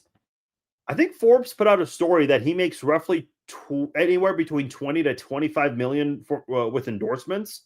And that was like 2 or 3 years ago. I was kind of surprised. Like I thought it would have been higher than that. Don't get me wrong, 20 to 25 million is a shit ton of money from endorsements. I just thought with Patrick Mahomes, he would have made more than that, but I don't know. Susan says, "Do you think it's McDuffie's last year?" Unfortunately, yes. And listen, I don't say that lightly because listen, over the last year, I've been able to connect more with athletes and also with the community, with my platform and everything. There's a young boy who I've met who is battling leukemia for a third time, and he's built a good relationship with Trent McDuffie. Um, he's a good young kid. His name's Jackson. So shout outs to Jackson and his father, Jeff. Jackson, I spent some time in the Ronald McDonald House, and he had an opportunity to connect with Trent McDuffie. He actually received the World Heavyweight Champ, a replica of the World WWE belt from Jey Uso back when Uso was the champion. And he, when Trent McDuffie was helping cook dinner at the Ronald McDonald House, he let Trent McDuffie hold the belt and wear the sunglasses that Jey Uso gave him. And then a couple months later, they reconnected. McDuffie invited him to be on the sidelines during pregame and signed him a jersey. I have the video of it. Check it out if you haven't done so already. But man, I'd like to see McDuffie leave for that reason. Because then you kind of like fans can always like have their opinions, but then when you start to get to know them personally and connect with the community, and you hear about stories of them connecting with these players and players doing their things to help lift some of these young guys who are going through these devastating things. Your opinions do kind of get skewed a little bit, but realistically speaking, from a business standpoint, I do think this is going to be Trent McDuffie's last year. I'd hate to see him wear another team's jersey, but Kansas City cannot afford him. I mean, unless Trent McDuffie's willing to play out the 5th-year, not the franchise tag, but the 5th-year option, boy, that would be extremely generous of Trent McDuffie. And I would not, I would not do it if I was in Trent's shoes. I want a new deal.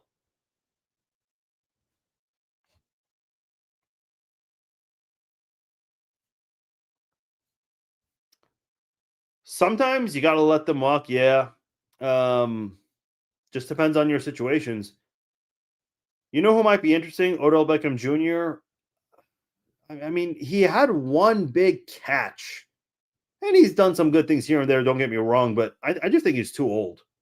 Here's my rule of thumb: you know who I was really hoping the Chiefs would have gotten after the preseason? Justin Simmons. Where is Justin Simmons right now? Justin Simmons is a great safety and possibly a future Hall of Famer. He's been one of the best safeties in the last, 7-8 years. He was the NFL co-leader in interceptions not too long ago, but he's a free agent. No one wants him. So if someone's still available, like at this point in the season, there's probably a reason for that. So I don't know. And no, I'm not interested in Odell Beckham Jr., to be clear.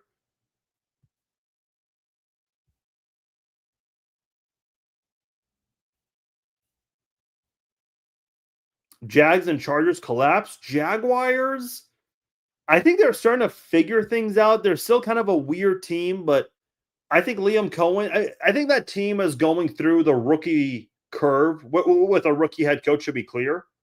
They're kind of figuring it out lately. The Chargers, they're collapsing. I agree. They just don't have the offensive line to hold on. If they do have a good offensive line, watch out. That Chargers team can do a lot of good things. So I think you've got to be aware of that for the future, for sure. I'm a KC fan on YouTube says this year is rough, especially when we are used to eating and drinking champagne. Yeah, I agree. That's the part of it. It's like this team should be better. Maybe you're not the best team in the AFC, fine, but 6-6 going into December, yeah, that's a tough one to swallow for sure. My question to Chiefs fans: what has happened to the defensive line? It's like Chris Jones isn't playing with much heart. And what happened to the wide receivers? You'll need to feed Thornton more. Chris Jones has been double teamed at times, a lot of the times. But there still needs to be more. It's not just Chris Jones. Like they're paying George Karlaftis. They just paid George Karlaftis. Mike Dana. I mean, Mike Dana got a pretty solid deal not too long ago from the Chiefs. Is he doing much for you recently? No. They brought back Charles Omenihu. Charles Omenihu was suspended the first 6 games a couple of years ago, and he got off to a. When he came back, what did he have? Let me look that up real quickly. So in 2023, 2023, he only played 11 games and he had 7 sacks. That's pretty damn good for a guy who was suspended the first 6 games. And then in 2024, or actually in the 2023 AFC Championship game against Baltimore, remember that one? He got a strip sack on Lamar Jackson. Unfortunately, the Chiefs did not score off that, but he suffered a torn ACL in the AFC Championship game and therefore missed the Super Bowl and missed some games the following year. Last year, he only played 6 games. And in last year's AFC title game, I can't remember if it was the AFC title game or the divisional round, but he got a strip sacks in the playoffs last year also. This year, Charles Omenihu's done nothing for you. He's been very quiet since 2023. That's unfortunate because I was excited to see him finally play a full season.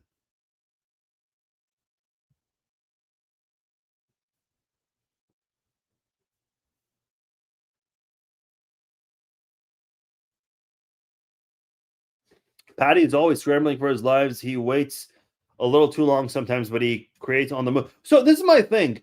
I agree with you to an extent, Bob, but the thing about Patrick Mahomes is like yesterday when they were down by 10, he rolls out to his right, makes a couple of defenders miss, and then he finds a guy middle of the field on a big play. I think it was Hollywood or Worthy. I can't remember which one it was, but it's like, we can do that earlier in the game when you're not trailing by 10, right?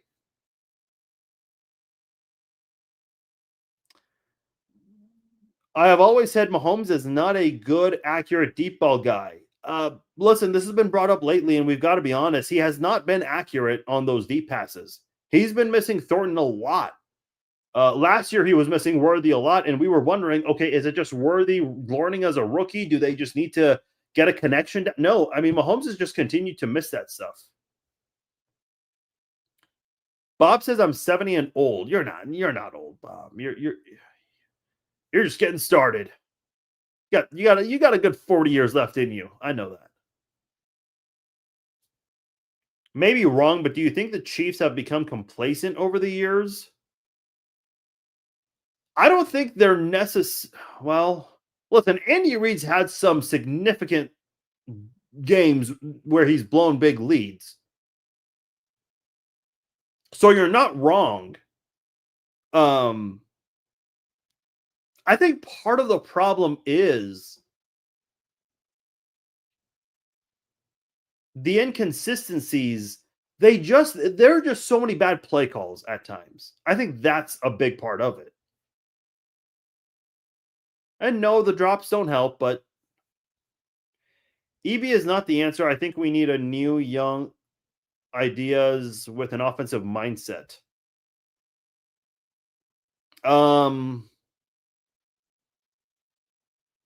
I mean, listen, I know Eric Bieniemy might be more old school than Nagy, but the Chiefs were getting the job done with him. Even that 1 year without Tyreek Hill when Bieniemy was the OC in 2022, Mahomes won league MVP that year and Super Bowl MVP. I think Justin Reed leaving was huge because number 27 doesn't have a clue. Dude, I don't know what it was, but when Justin Reed was in Kansas City, he was not appreciated. Justin Reed truly was not appreciated in Kansas City. I never understood why. And you saw Justin Reed kind of spar with fans on Twitter, which, first of all, I never understand people who fight with other people on Twitter, say certain things that you'll never say to their face. I never understood that. For a professional athlete, and listen, Tyrann Mathieu deserves this criticism as well because he was guilty of caring way too much about what people thought about him.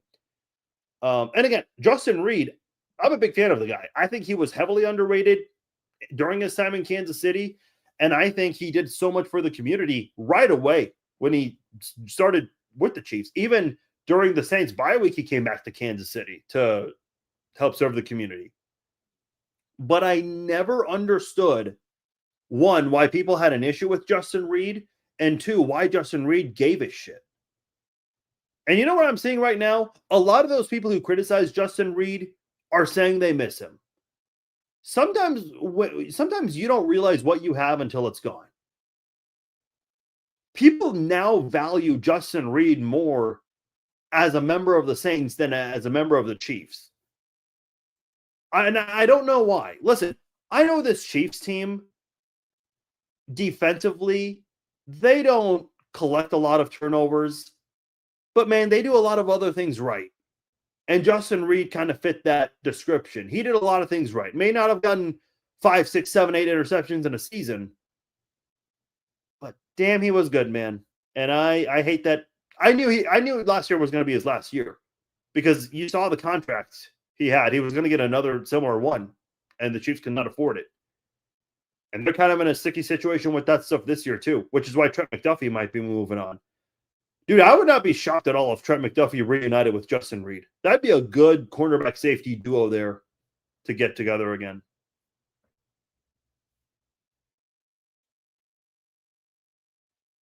I'll miss Pacheco's attitude, but he's most likely gone. Yeah, I love the energy he had, but yeah, Manning he has not lived up to the hype at all this year in college football. Who is the best college football quarterback entering the draft or expected to enter the draft? 2026 NFL mock draft. I'm just going to look at one mock draft. Okay, CBS Sports. This was 3 days ago. Let's see who they have. Number 1 pick is Ruben Bryan. That's an edge. Who's the first quarterback? Dante Moore from Oregon. Listen, I don't follow college football too closely, so I have no idea who these people are. Ty Simpson from Alabama. Fernando Mendoza from Indiana. Is this the guy who switched and was demanding all kinds of things with NIL and stuff, or am I getting him mixed up with someone else? Yeah, Manning's not even expected to go top 10.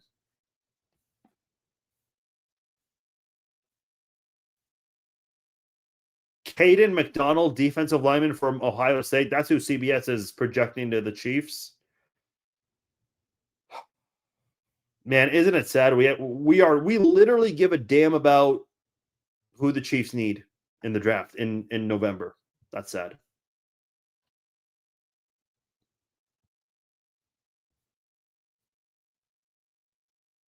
What's up with the Spags' love affair with Connor? I get they're down guys, but why is he always trying to slide him in the slot? I don't know, but I want to see Noah Williams play more in that spot because he was great. Especially for a 4th-round rookie. Come on, man. That change has to be made. All right, I think I'm catching up gradually on the comments here. We've been going almost 2 hours. This might be the longest Red Friday Q&A live chat. Pats Rams Super Bowl might not surprise me. You know what I see? A lot of people keep saying that some of these AFC teams, yeah, they're doing well, but they're not playing anyone good. I'm hearing that criticism about every AFC team right now. The Patriots supposedly haven't played anyone good. The Broncos haven't played anyone good. The Colts haven't played anyone good, but they keep winning. I don't know. The way people make it sounds like the AFC is very wide open this year. And listen, I think with the Chiefs possibly out of it, yeah, this might be a wide open year for a team to win in the play. Like, if you're the Bills, you got a chance to win a rare Super Bowl because you don't have to go through Mahomes this time. So you got your chance. 49ers, they're in playoff position right now. They don't have to deal with the Chiefs possibly, so they might have their chance to do something. So I don't know. This will be an interesting playoffs for sure.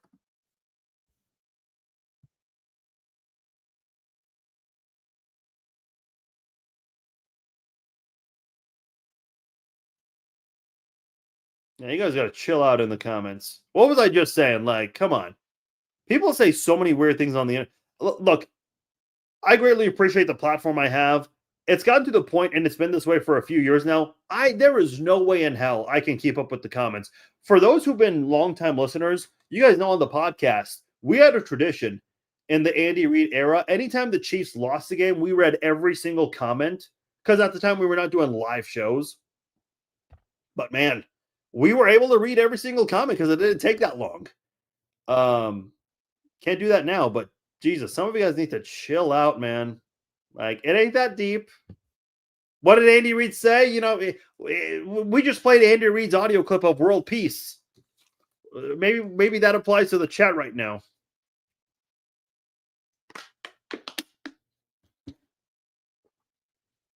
I'm not going to lie, man. I was not anticipating doing a 2-hour live stream. I'm always thinking to myself, it's a Friday night. Who the hell's going to watch this? I was expecting to be playing Final Fantasy 14 by now. I'm not going to lie to you.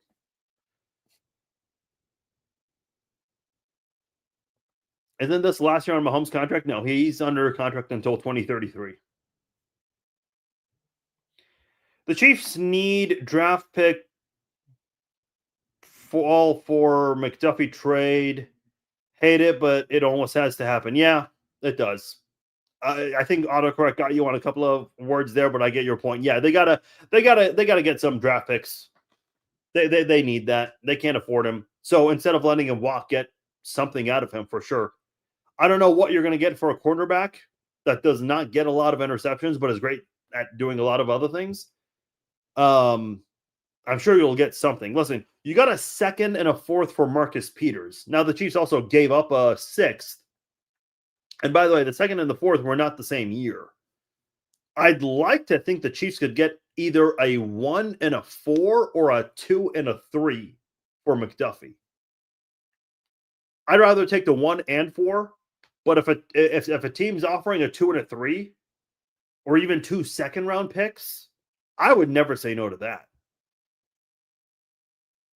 Sauce Gardner, yeah, they gave up 2 1s, the Colts, to get him, but I don't know, man.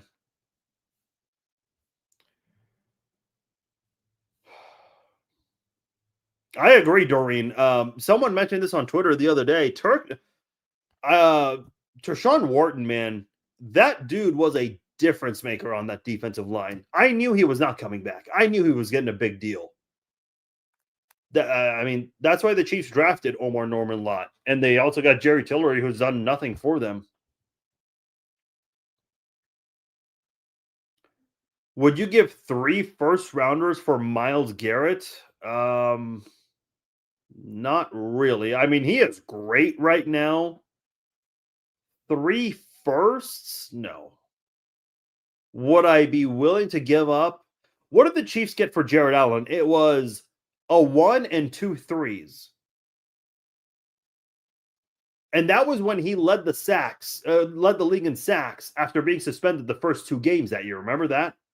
In 07? Which, by the way, you cannot afford Myles Garrett anyway, so that is a big-time hypothetical. Nagy needs to go. Charlie is enjoying popcorn with all the arguing here in the comments. Yeah, I don't blame you. Guys, chill out, please, man. I mean, I can't ever tell you guys what to say. I don't ever tell people what to say and not say. I get people who criticize me. They're like, "Why do you let all these negative comments?" Dude, I get racist comments on here and I don't ever do anything. I don't even give a shit about that, to be honest with you. Um, but I ask you guys to be respect. You guys can say whatever you want to me. I don't give a fuck. But be respectful to each other. I mean, we're all on the same team here, right? Yeah, we are. We hit the 2 hour mark. Hit the damn horn. Fine. I am caught up on the comments finally, though.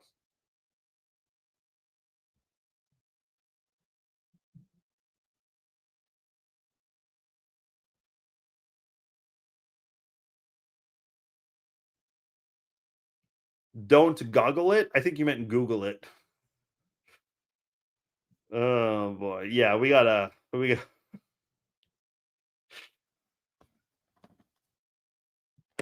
Sorry. Some of the things in the comments, man. Oh boy. Um, you know what's really, really funny? I had someone text me years ago. Someone texted me that Patrick Mahomes' dad was arguing with someone in my Facebook comments. And this was back when I was working a full-time job.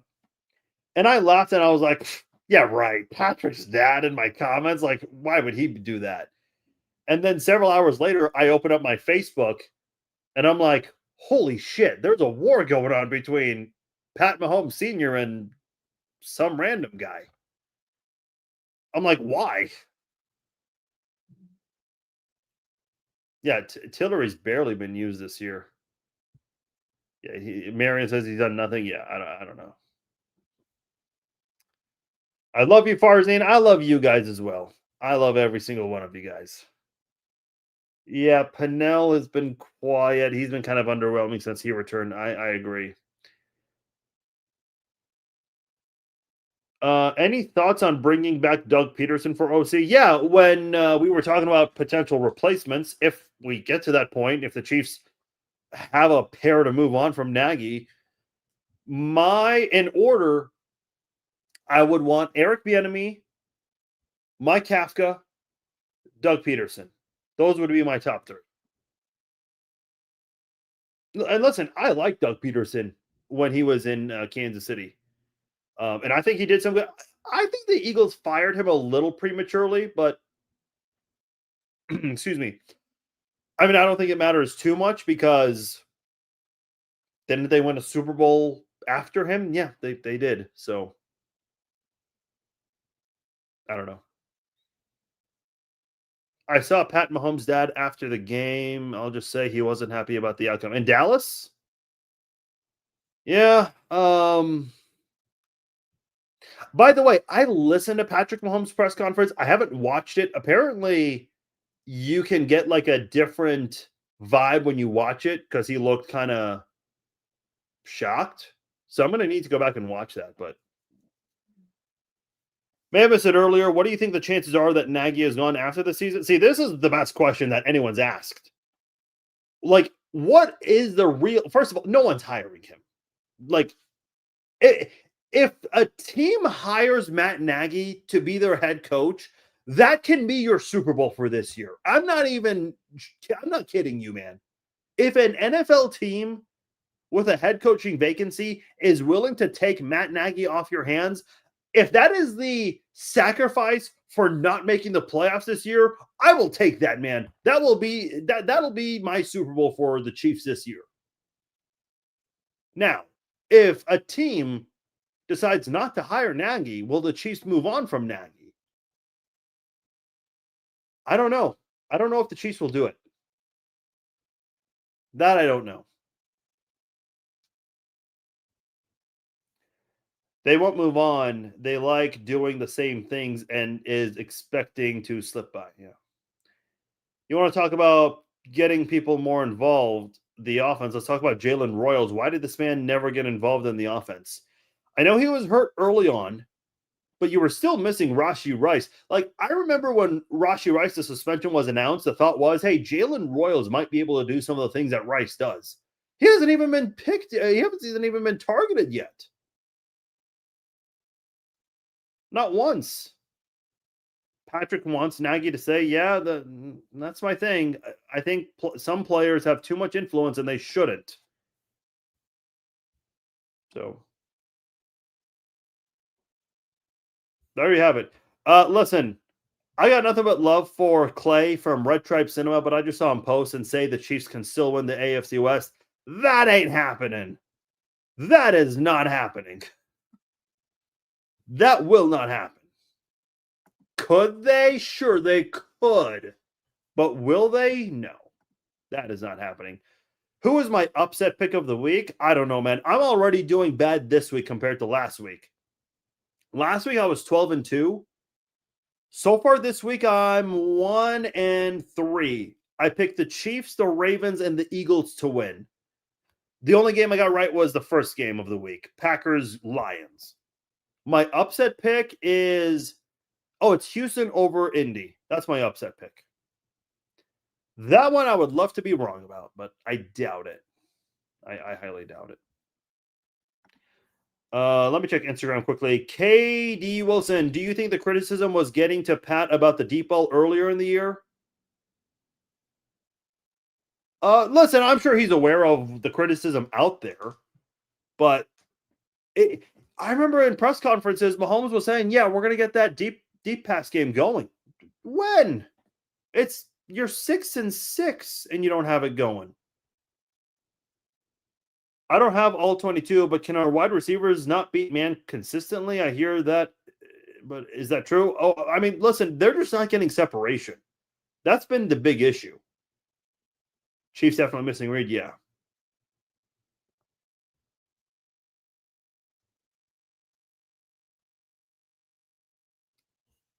Players have to be missing meetings or something because why no one's getting reps? Yeah, again, I don't know if like Noel Williams and Tyquan Thornton, did they violate team protocol or something? I have no idea. I have absolutely no idea. What would we need to make the playoffs? You need to win out, and you need the Chargers to lose a couple of games. Because if you win out, you'll have the tiebreaker over Houston, right? Am I right on that, folks? Yes, you would have the tiebreaker over Houston. So yeah, all you would need to do is win out, and the Chargers would need to lose a game. You know what's funny? The Chiefs won on Sunday, and they fell in the standings. The Chiefs lost this week, and they went up in the standings. Dude, this is like the most Chiefs thing ever. The Chiefs went from number 9 to number 10 after beating the Colts. But when they lost to the Cowboys, right after that, the Bengals beat the Ravens. So the Ravens went from being division leaders real quickly to going back to being a wild card team. And the Chiefs went up in the standings because of that. Maybe that's the secret. Maybe the Chiefs need to lose out. I'm kidding, but kind of. Okay, I'm kidding. But that is weird. I mean, listen, I get why it has to do with the tiebreaker with the Ravens, but that it's still funny. Like, you can't help it. That is the most Chiefs thing ever.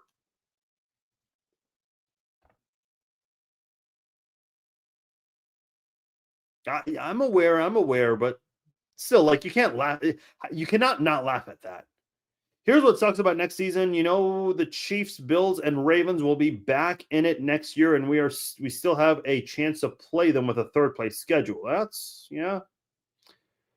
And listen, I think the whole like third place schedule, fourth place schedule, I think that kind of stuff is overrated.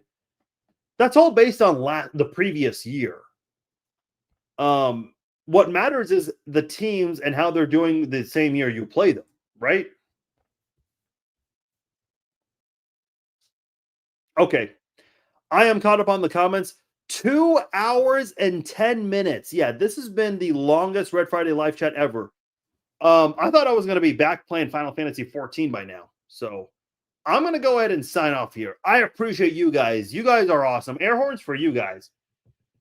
Hey, listen, keep it friendly in the comments. We're all on the same team. We don't need to be fighting each other.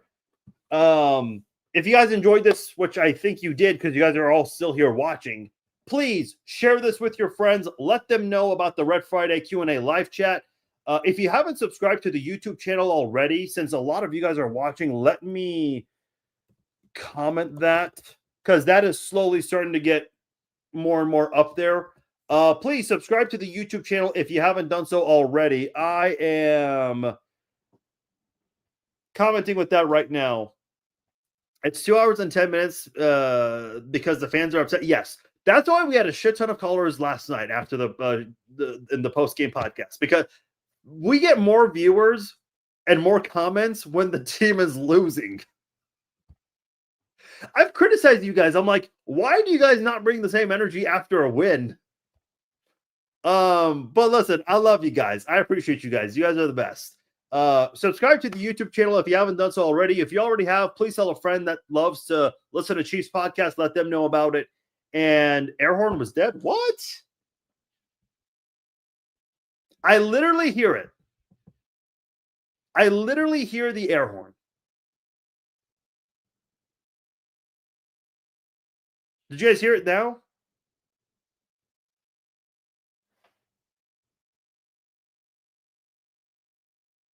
Hold on. I don't believe you guys.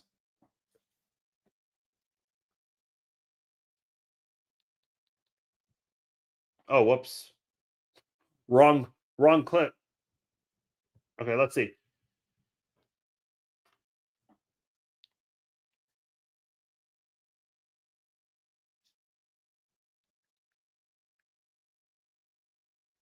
Wait, I can't even hear myself on the phone. What? Hold on. This needs to get figured out because that is an important part of the show. We're extending this live stream. I can't hear myself on my phone. Hold on, let me go to YouTube. It's literally playing out of my headphones. We got to figure that shit out. I have to watch a 30-second ad on YouTube to watch my own live stream. This is like Clark Hunt showing up to Arrowhead and they're like, "Sir, you need to show your ticket before you come in." Show your okay before you come in. I don't need to. I am literally playing the air horn right now. Show your okay before you come in. I don't need to. I am literally playing the air horn right now. Oh, you guys are lying. What the fuck? Okay. All right. So, see, now I'm more mad about this than the game last night. Air horn gave up on the season. Yeah, that John says fell flat like the offense. Oh, Jesus. Hold on. What if I don't talk?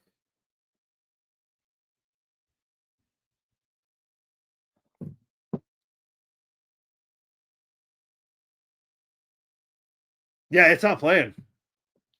It is not okay. The air horn is not air horning. Yeah, this is not good. Okay, all right. Well, hold on. Do you guys hear this? If you heard that, tell me what you just heard.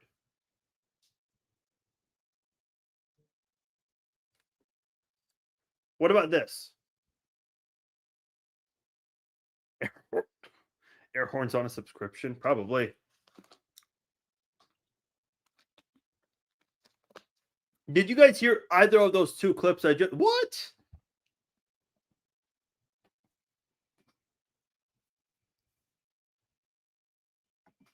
Because I just played the sad trombone. That's what I just played. And then I played crickets. Hold on. Let me.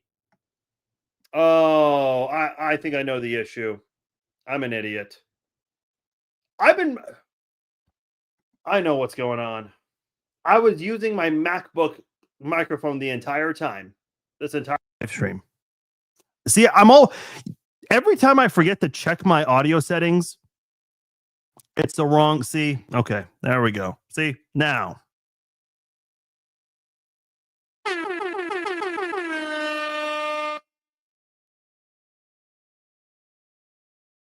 See, now I have to wait for you guys to say if you heard it because we're on a late live stream here. There it is. Okay. All right. If you're wondering what the other... See, now you hear me better. Yeah. We did a 2-hour live stream with a shit ton of viewers and comments. And you guys had no problems with the audio. Great. Yeah, the other audio clips I played were...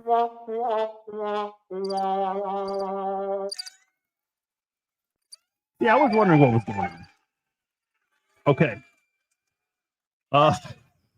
That's me. I fumbled. I basically pulled an offense, a Chiefs offense. That's what I did. Okay. All right. Enough of those puns and terrible references. All right, guys. I am out of here this time. I'm glad we figured that out. If you guys enjoyed this, please share it with a friend. Subscribe to the YouTube channel. Enjoy the rest of your Friday night. Have a happy Thanksgiving and Black Friday weekend. I will talk to you all on Monday, 6 p.m. Central Time. Talk to you then.